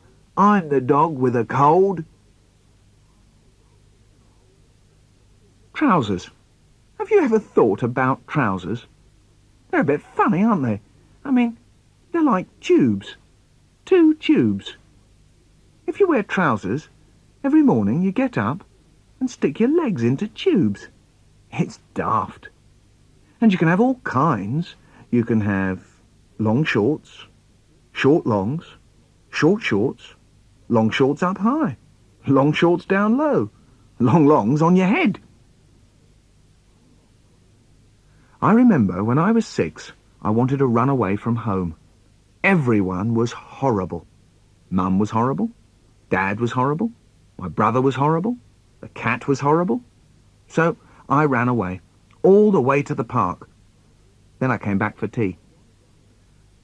Johnny ran away to join the merchant navy, but he came back the very next day and drank up all the gravy. Johnny ran away to join the merchant navy, but he came back the very next day and drank up all the gravy. You know, I was hopeless at getting ready to go out. All that washing and all that dressing. One thing I hate is when you put a jumper on over your shirt, the shirt sleeves wriggle up your arm. If my mum and dad wanted me to hurry up, they had to think up all sorts of tricks. You know the sort of thing. If you don't hurry up, we won't stop at the sweet shop. Or, if you don't hurry up, I'll go without you. Here's my dad and me. If you don't put your shoes on before I count 15, then we won't go to the woods to climb the chestnut tree. 1. But I can't find them. 2. I can't. They're under the sofa. 3. No. Oh, yes. 4. 5. 6. Oh, stop! They've got knots! They've got knots! Well, you should untie the laces when you take your shoes off. 7. Oh, will you do one shoe? Will I do the other then? 8. But that would be cheating. Please. All right. It always... 9. It always sticks. I'll use my teeth. 10. Oh, it won't. It won't. Oh, it has. Look. 11. I'm not wearing any socks. 12. Oh, stop counting. Stop counting. Mum, where are my socks, Mum? They're in your shoes. Where you left them? I didn't. 13. Oh, they're inside out and upside down and bundled up. 14. Have you done the knot on the shoe that you would... Yes. Put it on the right foot. But socks don't have right and wrong foot. The shoe, silly. 14 and a half. Oh, I am. Look, wait. Don't go to the woods without me. Look, that's one shoe already. 14 and 3/4. There. You haven't tied the bows yet. Oh, we could do them on the way there. No, we won't. 14 and 7/8. Oh, help me then. You know I'm not fast at bows. 14 and 15/16. Oh, a single bow is all right, isn't it? 15, we're off. See, I did it. Didn't I? Another thing my mum was always getting us to do was the washing up. They used to say, we cook the Sunday dinner, you do the washing up. Oh, no. Yes. Oh, no. Yes. So we had to do it. I remember it was during one of these arguments we got our nicknames. Like this. My mum had nicknames for me and my brother. One of us she called Waiter, and the other she called Juster. It started like this. She'd say, lend me a hand with the washing up, will you two? And I'd say, oh, just a minute, Mum. And my brother would say, wait a minute, Mum. There you go again, she'd say. Juster and Waiter. Mind you, I'm a dad now, and it goes like this. I say, what are you doing? And our little boy Joe says, what do you think you're doing? Why did you do that? The peanut butter all over your blanket. And the talcum powder. Don't do it. Do you understand? Or there'll be trouble. And Joe says, trouble, and runs off laughing. But the story doesn't end there, because you see, at this time, we used to have one of those baby alarm things. You know, you have a microphone over the baby's bed, Joe's bed it was, and there's a long piece of wire to our room, and there was a loudspeaker next to our bed. And you're lying there at night, and instead of hearing just a little from the baby, you suddenly hear right down your ear. It feels like someone's plugged a baby into your ear. Anyway, one night, not long after I'd had this thing with Joe about the peanut butter, we were lying there and I heard, or at least I thought I heard, and I thought, what's that? So I woke Susanna up, Joe's mum. Listen. So I said, let's get up and go and see what's going on. So we crept out of the room, mustn't let on that we're coming. Down the passage, careful not to tread on any broken toys or bits of Lego. You know what it's like if you tread on a bit of Lego with your bare feet. Yeah! Shh! Get to his door. The door's open. Don't look in round the door. Look in just where the hinges are, trying to make out what's going on in there. And he's sitting up in his bed, and he's got all his soft toy animals round him. He's got one of them in his hand. It's Oggy the Froggy. And he's pointing at it, going, trouble! And he picks up Ollie the Octopus, and he goes, trouble! And suddenly, it dawns on me. It dawns on me what's going on in there. He's doing impressions of me at 3 o'clock in the morning. trouble stuff, that's me. I can't complain, though. Me and my brother used to do just the same to my dad. And who knows? Maybe in 25 years' time, if Joe becomes a dad, one day he'll be saying something like, when I say go to bed, I mean it. And maybe there'll be a little girl dancing about in front of him going, when I say go to bed, I mean it. And then he'll know what it's like, won't he? Do you have to share a bedroom with a brother or a sister? I did. My brother was 4 years older than me. Actually, he still is. Now, in our bedroom, we only had one light switch. You know what that meant? Whoever switched the light off had to walk all the way across the room to his bed in the dark. And you know what your bedroom's like in the dark? The coat hanging on the door looks like it's a person. And you always think there's someone hiding in the bottom of the wardrobe. Well, me and my brother, we used to play a game to decide who it was who had to switch out that light and walk all the way across the room in the dark. It went like this. Last one into bed has to switch out the light. It's just the same every night. There's a race. I'm ripping off my trousers and shirt, and he's kicking off his shoes and socks. Oi! My sleeve's stuck. This button's too big for its buttonhole. Have you hidden my pyjamas? You keep your hands off mine. If you win, you get where it's safe before the darkness comes. But if you lose, if you're lost, you know what you've got coming up is the journey from the light switch to your bed. It's the longest journey in the world. You're lost tonight, my brother says, and he's right. Oh, there's nowhere so dark as that room in the moment after I've switched out the light. There's nowhere so full of dangerous things, things that love dark places, things that breathe only when you breathe.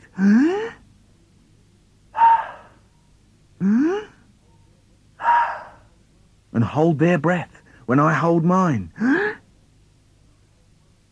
So I have to say, I'm not scared. Yeah! That face! Grinning! Oh, and the pattern on the wall. It isn't a face. I'm not scared. Oh! That prickle on the back of my neck. Oh, it's only the label on my pyjama jacket. I'm not scared.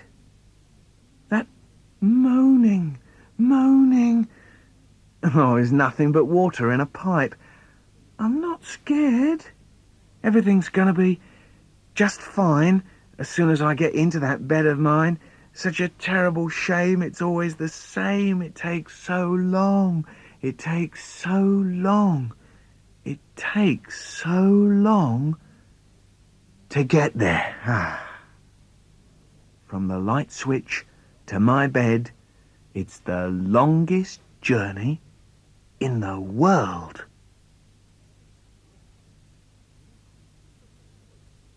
And now for something silly. You say, let me have your nose. I would like to use it today. And I say, but it's the only one I've got. You can't take my nose away. Your brother Danny's got a golden nose, and fish swim out of his eyes. Your brother Danny's got legs like rhubarb, and ears like apple pies. Do you know how to play You Can't Catch Me? Well, here's my little boy trying to get me to play.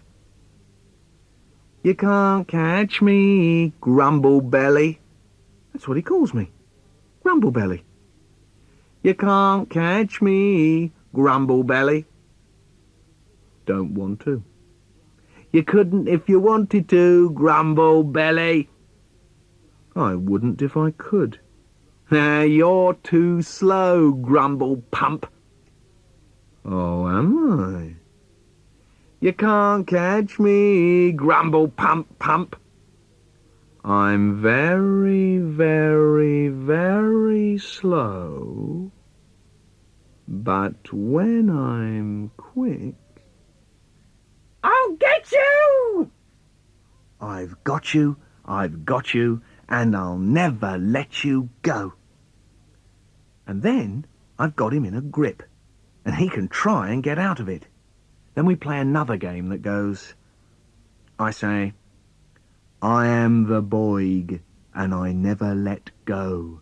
And he says, I am the bilg, and I always get away. Then it's a struggle to see who wins. Hey, what happens if you mix red paint and blue paint? What colour do you get? Well, once I saw a lady with red hair talking to one with blue on.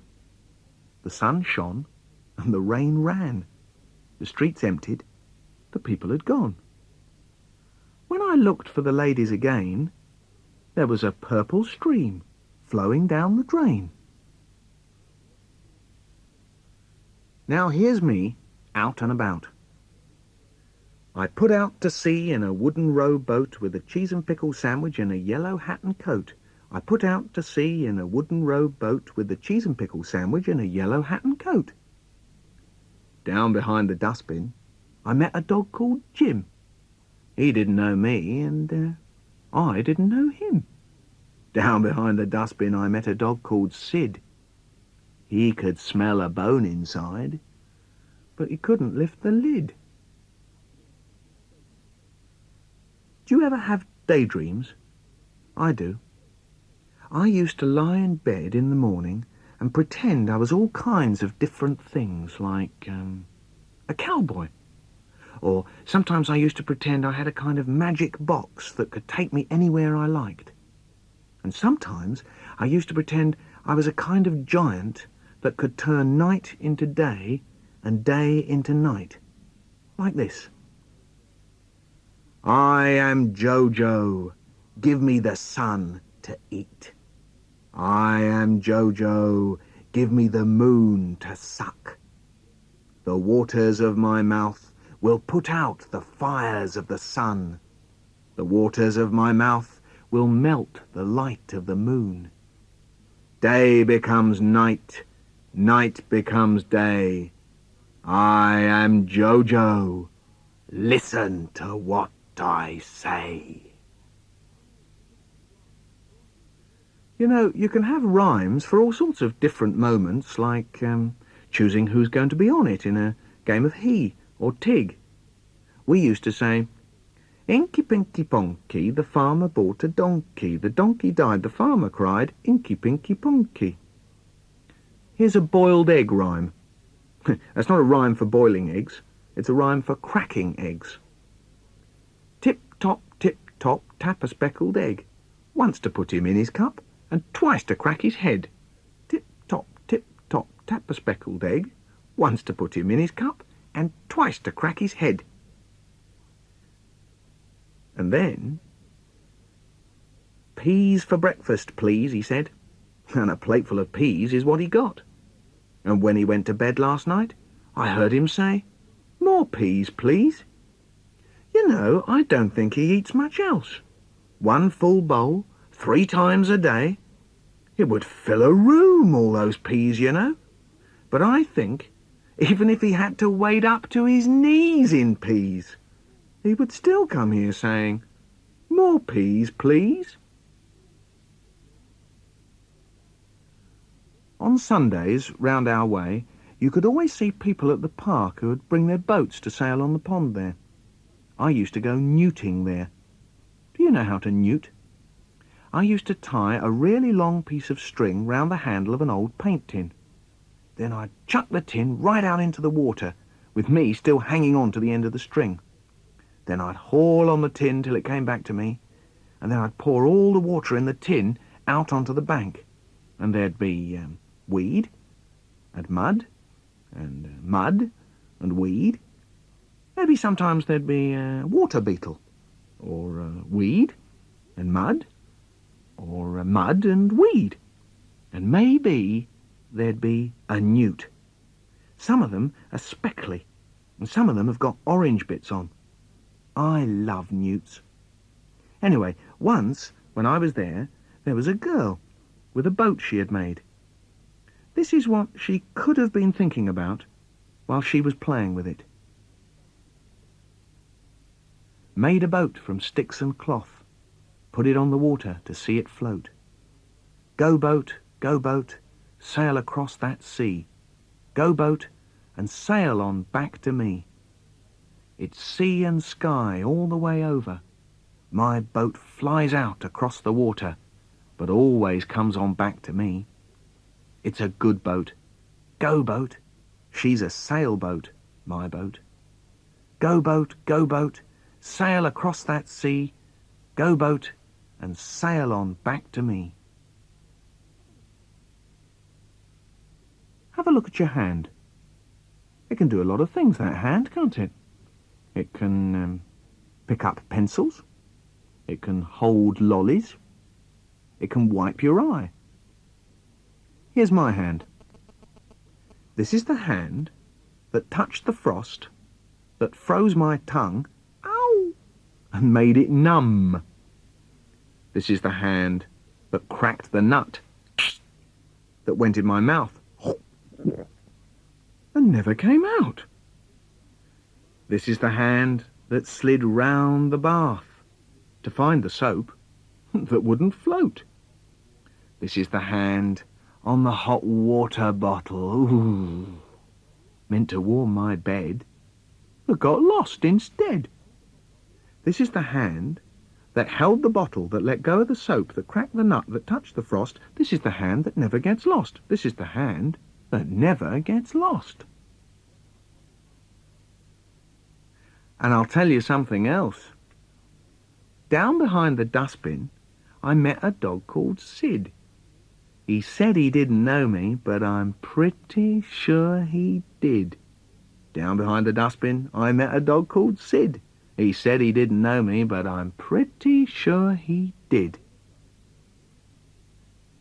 All the poems on this side of the cassette can be found in a book called You Can't Catch Me, published by Andre Deutsch in hardback and Picture Puffins in paperback. You can find more of my poems in some other books. The first book I wrote was called Mind Your Own Business. That's actually quite a dangerous thing to call a book when you think about it, because you see, I mean, you could go into a shop, couldn't you, and you could say, excuse me, could I have a book, please? And the person behind the counter might say, yes, dear, and what book would you like? Mind Your Own Business. Don't you be so rude. You see, it's quite a dangerous thing to call a book. Now, when I'd finished writing that book, someone said to me, are you going to write another book? And I said, yes. And they said, what's that called? And I said, wouldn't you like to know? Because that's what it was called, you see. I said, wouldn't you like to know? And they said, yes, I would like to know. And I said, wouldn't you like to know? And they said, yes, I would like to know. And I said, that's what it's called. And they went, oh. And then when I finished writing that book, someone said to me, are you writing another book? And I said, yes. And they said, what's that called? And I said, you tell me, because that's what that was called. So I said, you tell me. And they said, no, I'm asking the questions, you tell me. So I said, you tell me. And they said, no, you tell me. And I said, you tell me. And they said, you tell me. I said, that's what it's called. And they went, oh. I've had this shirt that's covered in dirt for years and years and years. It used to be red, but I wore it in bed. And it went grey, because I wore it all day, for years and years and years. The arms fell off in the Monday wash, and you can see my vest through the holes in the chest, for years and years and years. As my shirt falls apart, I'll keep the bits in a biscuit tin on the mantelpiece, for years and years and years. That's a true story, you know. I hate throwing away old clothes. I remember I once had this really nice old jumper, and it was all soft and floppy, and it had a few holes in, and one day I couldn't find it. I looked all over the place for it. I found it in the end. It was all torn up and screwed up in the duster box. My dad was using it as a polishing rag. My mum and dad never got my old shirt, though. I've had this shirt that's covered in dirt for years and years and years. Some people call poems like that jingles. Here are some more jingles. Ask no questions, tell no lies. Ever seen mincemeat in mince pies? The ship in the dock was at the end of its trip, and the man on deck was the captain of the ship. The name of the captain was Old Ben Brown, and he played the ukulele with his trousers down. And he played the ukulele with his trousers down. Late last night, I lay in bed, driving buses in my head. Late last night, I lay in bed, driving buses in my head. And here's a jingle that's a tongue twister as well. A tongue twister jingle. I saw Esau Wood, saw wood. Esau Wood's wood sawed his wood. Said he saw his saw. If Esau's wood saws his would Esau's wood saw wood saws? I don't suppose that really makes much sense, does it? Do you know there are some things that people say that aren't words? People say things that aren't words like, yes, that's not a word. Or, ow, that's not a word. Or is it? Ow is a sort of word that means that hurts. Well, here's something made up out of these sort of not-word words and some other words you don't find in dictionaries. Whoopsie-daisy. Ow. Thingamajig. Wow. Fiddlesticks. Gotcha. What's his name? Scarper. Nut. Bonce. Conk. Pop. Beep. Clonk. And this is worse. It was a stormy night one Christmas day as they fell awake on the Santa Fe. Turkey, jelly and the ship's old cook all jumped out of a recipe book. The jelly wobbled, the turkey gobbled, and after them both the old cook hobbled. Gobbler gobbled, hobblers wobbler. Hobbler gobbled, wobblers gobbler. Gobbly gobbler gobbled wobbly. Hobbly hobbler gobbled gobbly. Gobble gobbled hobbles wobble, hobble gobbled gobbled wobble. Gobble gobble wobble wobble, hobble gobble wobble gobble. Some poems go on forever and ever, you know. Like that game that goes, you remind me of a man. What man? Man of power. What power? The power of hoodoo. Hoodoo? You do. Do what?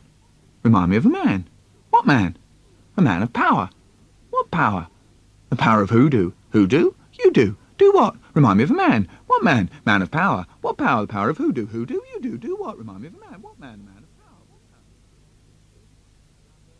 Here's one about going to the moon. The first time someone landed on the moon, 3 men went in one rocket to the moon. What for? Here they go. 5, 4, 3, 2, 1 rocket to the moon. 3 flew it. What for? 5, 4, 3, 2, 1 rocket to the moon. 3 flew it. What for? 5, 4, 3, 2, 1 rocket to the moon. 3 flew it. What for? 5, 4, 3, 2, 1 rocket to the moon. 3 flew it. What for? 5, 4, 3. Now I'm going to have a little break for something to eat. I'll see what I can have. There's a menu here which tells me. Let's have a look. Grilled roast cork. Matchbox on toast. Glass soup. Roasted clock. Ping pong ball and chips. Acorn sandwich. Fillet of calculator. Trouser salad. Grilled lamppost. Ice cream. Flavours soap or pepper. Drinks. Fizzy mouse. Hot petrol. And paint shake.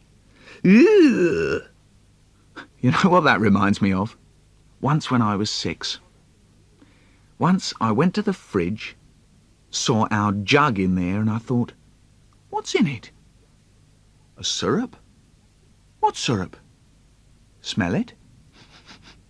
Smells nice. Finger in. Lick it. Tastes nice. Lift the jug and drink a bit. This is good. This is peach syrup. Tinned peach syrup. What a drink. So I drank the lot. Not long after, a few days later, I went to the fridge, saw our jug in there. What's in it? A syrup. What syrup? Smell it? Oh, yes, this is peach syrup again. Lift the jug and drink some. Drink some more. Drink some more.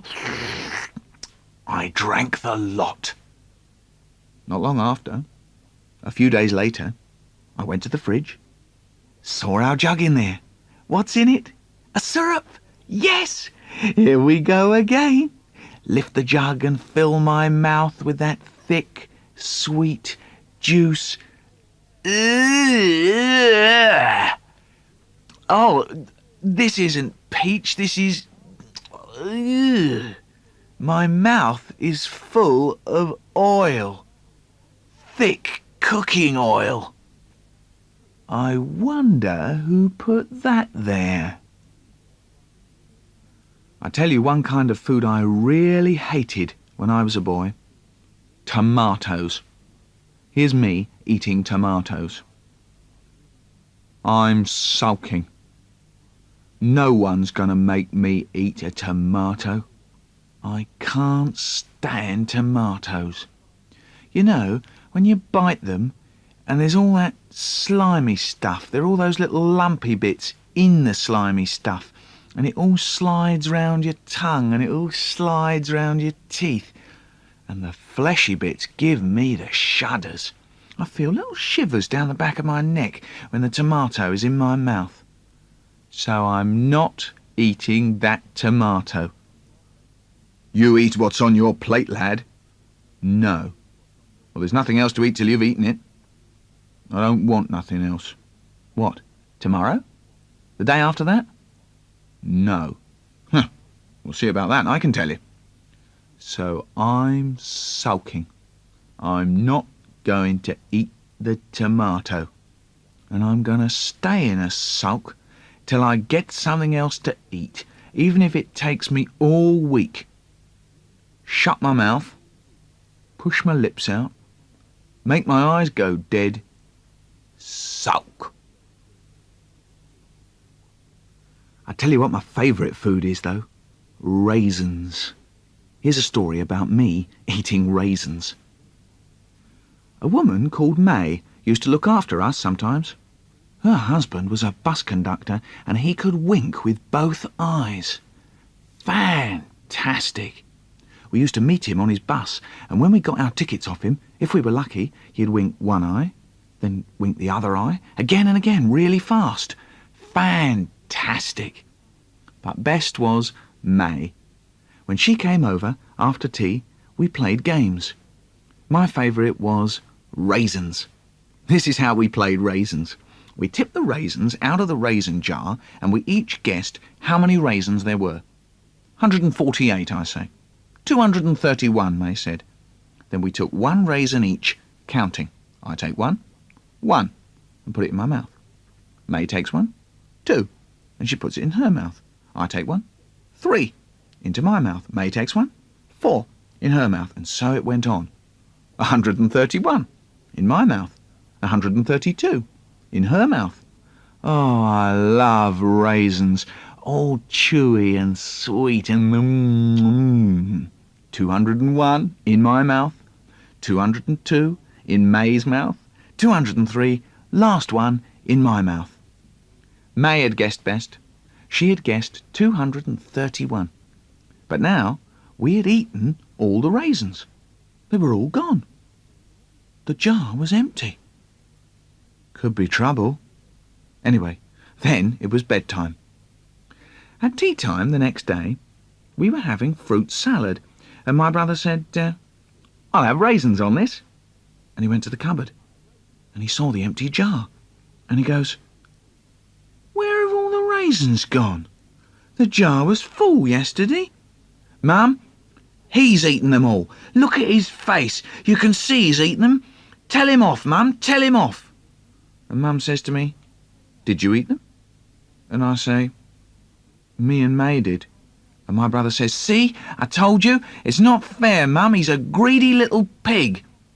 And then a picture came into my mind of the night before, of me and May counting the raisins into our mouths, all chewy and sweet and So I said, I'm not a greedy little pig. And Mum said to my brother, raisins don't last all week, you know. But I didn't tell anyone about our game. Raisins 201.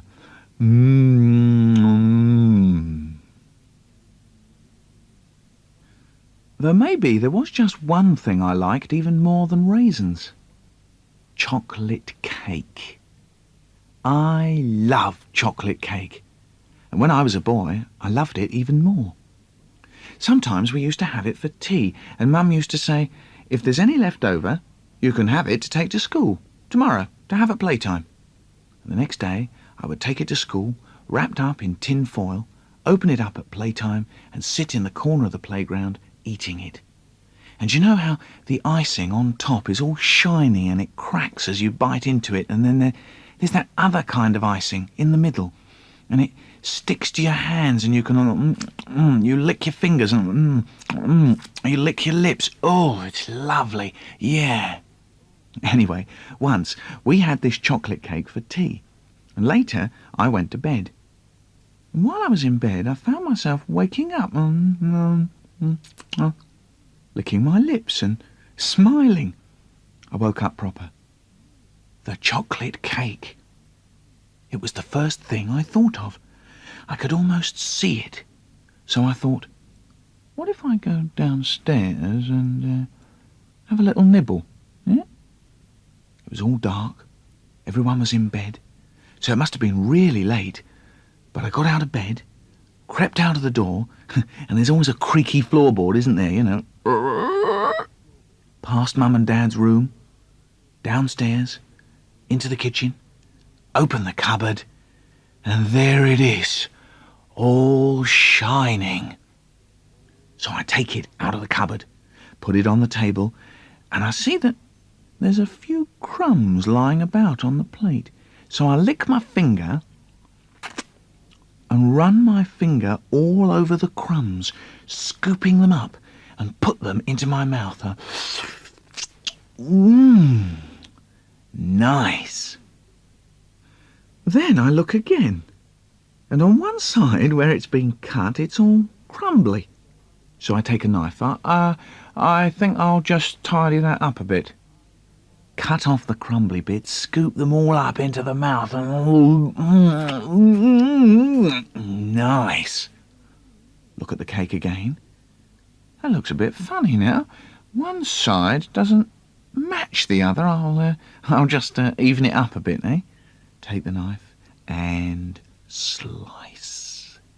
This time the knife makes a little cracky noise as it goes through that hard icing on top. A whole slice this time into the mouth. Oh, the icing on top and the icing in the middle. But now I can't stop myself. Knife, I just take any old slice at it, and I've got this great big chunk, and I'm cramming it in. Oh, what a greedy pig, but it's so nice. And there's another, and then another, and I'm squealing, I'm smacking my lips, and I'm stuffing myself with it, and before I know, I've eaten the lot. The whole lot. I look at the plate. It's all gone. Oh, no. They're bound to notice, aren't they? I mean, a whole chocolate cake doesn't just disappear, does it? What shall I do? I know. I'll wash the plate up and the knife and put them away, and maybe no one will notice, eh? So I do that and creep back to bed, into bed, doze off, licking my lips. Oh, lovely feeling in my belly. morning, I get up, downstairs, have breakfast. Mum's saying, have you got your dinner money? And I say, yes. And don't forget to take some chocolate cake with you. I stopped breathing. What's the matter, she says. You normally jump at chocolate cake. I'm still not breathing. And she's looking at me very closely now. She's looking at me just below my mouth. What's that, she says. What's what? I say. What's that there? Where? There, she says, pointing at my chin. I don't know, I say. It looks like chocolate, she says. It's not chocolate cake, is it? No answer. Is it? I don't know. She goes to the cupboard, looks in, up, top, middle, bottom, turns back to me. It's gone. It's gone. You haven't eaten it, have you? I don't know. You don't know? You don't know if you've eaten a whole chocolate cake or not? When? When did you eat it? So I told her. And she said, what could she say? That's the last time I give you any cake to take to school. Now go. Get out. No, wait. Not before you've washed your dirty, sticky face. I went upstairs, looked in the mirror, and there it was, just below my mouth. A chocolate smudge. The giveaway. Maybe she'll forget about it by next week, eh? It wasn't always like that with me and my mum, though. I remember once she had to go into hospital. It was like this. Mum will be coming home today. It's 3 weeks she's been away. When Dad's alone, all we eat is cold meat, which I don't like. And he burns the toast. I want just brown. And I hate taking the ash can down. He's mended the door from the little fight on Thursday night so it doesn't show. And can we have grilled tomatoes, Spanish onions and roast potatoes? And will you sing me I'll Never More Roam when I'm in bed, when you've come home? Now here's what she said to me when I told her this. If you like your toast done just brown, then take it out before it burns. You hate taking the ash can down? Well, now you know what I know, so we might as well take turns. But now I'm back, yes, let's have grilled tomatoes, Spanish onions and roast potatoes, because, you know, when I was away, I wanted nothing more than be back here and see you all. Mind you, when I was very young, I remember us talking together like this. She starts off. I'm just going out for a moment.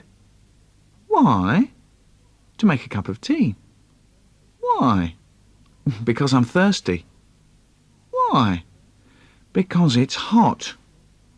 Why? Because the sun's shining. Why? Because it's summer. Why? Because that's when it is. Why? Why don't you stop saying why? Why? Tea time, that's why. High time you stop saying why time. What? And when Mum was out the room, and Dad was out the room, and I was on my own, I used to sit and think about things. Any old things, like my money box. My first money box was a yellow house with a green roof. On the roof was a yellow woodpecker. On the woodpecker there was a green beak. In his beak was a slot. In the slot went your money. At that, the yellow woodpecker dipped down, pecked the chimney on the green roof of the yellow house, and the money rolled down the beak, down the chimney, and into the house. Eeeow, clunk. Funny thing is, I can't remember how I got the money out. My next money box was a money box. A wooden box with a trick drawer. You opened the drawer, you put the money in the drawer, you closed the drawer, and when you pulled the drawer out, it was empty. The money was gone. My friends came over. OK, I said, you put your money in the drawer, close the drawer, pull the drawer out, and your money's gone. It's in the box. How does it work? Not saying. Well, I'm not putting my money in it then. Well, you won't see it work then, will you? All right. 1 penny. There. In goes the drawer. Out it comes. See? The penny's gone. How do I get it back then? Secret. Here's me alone. I'm alone in the evening when the family sits, reading and sleeping, and I watch the fire in close to see flame goblins wriggling out of their caves for the evening. Later, I'm alone when the bath has gone cold around me, and I've put my foot beneath the cold tap where it can dribble through valleys between my toes, out across the white plain of my foot and bibble, bibble, bibble, into the sea. I'm alone when Mum switched out the light, my head against the pillow listening to ka-thump, ka-thump in the middle of my ears. It's my heart. And here's me daydreaming when I'm alone. When Aladdin rubbed the lamp, a genie came to him and said, "I am at your service. I will do whatever you wish." I wanted to have a genie, my genie. But no matter how many old lamps I rubbed, no genie came to me. But one morning I was daydreaming. The window was open. "I want to fly out of the window," I said. "I want to fly," I said. "I want to fly," and ka-chung! Into my hand came a shiny black box like a cassette recorder, with silver levers and buttons and switches and little flaps that clipped down with silver studs. One of the flaps said, "Fly." So I undid the studs, lifted the flap, and there was a button underneath it. So I pressed it, and next thing I knew, I was flying. I was flying with my black box tucked underneath my arm. I flew up off my bed and out through the window, flying, really flying. And I didn't come down again. I went, whee, till I heard, he's in one of his dreams. And suddenly I wasn't flying. I didn't have my box. I was just standing in the middle of the room.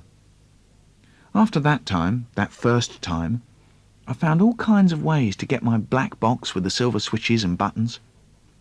Sometimes I just wished for the box to come to me, and we went places together. Other times I wished for something, and without even waiting for me to wish for it, my box came and helped me. You see, I love hot beaches. I love to walk on a hot beach, the sun hot on my back, the sea cool under my feet, and I grow thirsty as I walk. The sun hot, the sea cool, my mouth begins to dry out, so I wish for something to wet those dry lips, something icy, something to lick, a lolly to lick. So, with the sun hot on my back, the sea wet on my feet, I want a lolly cold on my lips and ka-chung! There's my black box, silver switches, buttons, levers, and this time, when I see a flap, the flap says, lolly. I lift the flap, I press the button, and the lolly comes into my hand, raspberry split, so I can lick and nibble, with the sun still hot on my back and the sea still wet on my feet and my box underneath my arm. Then I hear, "Hey, you, I asked you to get dressed an hour ago." And the sun goes, the sea goes, the lolly goes, the box goes, and I'm just sitting in the middle of the floor with a pair of trousers in my hands. It was a good friend, my box. Kept me out of trouble, my box. Stayed with me when I was ill, my box. Do you have dreams? Here's some dreams about some strange beasts. The demon man Chanda. The two-headed two-body, the demon man Chanda, had eyes bigger than his belly. He walked and talked right round the world, and every time he opened his mouth he put his foot in it. "You're pulling my leg," he said to himself, so he ate his words instead. I suppose you know the rest. He went to the window and threw out his chest. A giant pig called Hog Pig. Hog Pig waits on a mountain above a valley in the spring. Hog Pig waits on a mountain above the valley where he is king. He could, if he would, chew up churches and trees, ram his tusks through castle walls and bite through men in armour like a dog cracking fleas. Hogpig could trumpet in the air and make the valleys roar, or wait up on the mountain, as he's always done before. And here's a beast you can never see, 'cause it's always behind you. Have you seen the hide behind? I don't think you will, mind you, because as you're running through the dark, the hide behind's behind you, because as you're running through the dark, the hide behind's behind you, behind you, behind you. And here's a whole load of strange creatures who come and drive you mad. Teasing toads are never alone. They never hunt in ones. They chase men and women and drive children mad. Listen to them boasting, the teasing toads. I hate your laces, I undo them. I love your buttons, I eat them. I am soap sting, I get in your eye and make you cry. I'm the one who burns your tongue, I get up your nose and make it run. I am boot bug living in your boots. When you tug, I don't let go. And when at night into bed you creep, I'll be there to ruck your sheets. Soap stings, boot bugs, long-distance nose runners are we. Every way, any time, we tease, we tease. Here's another teaser. Wise one, how do you kill a snake? Put its tail in its mouth and it'll eat itself up.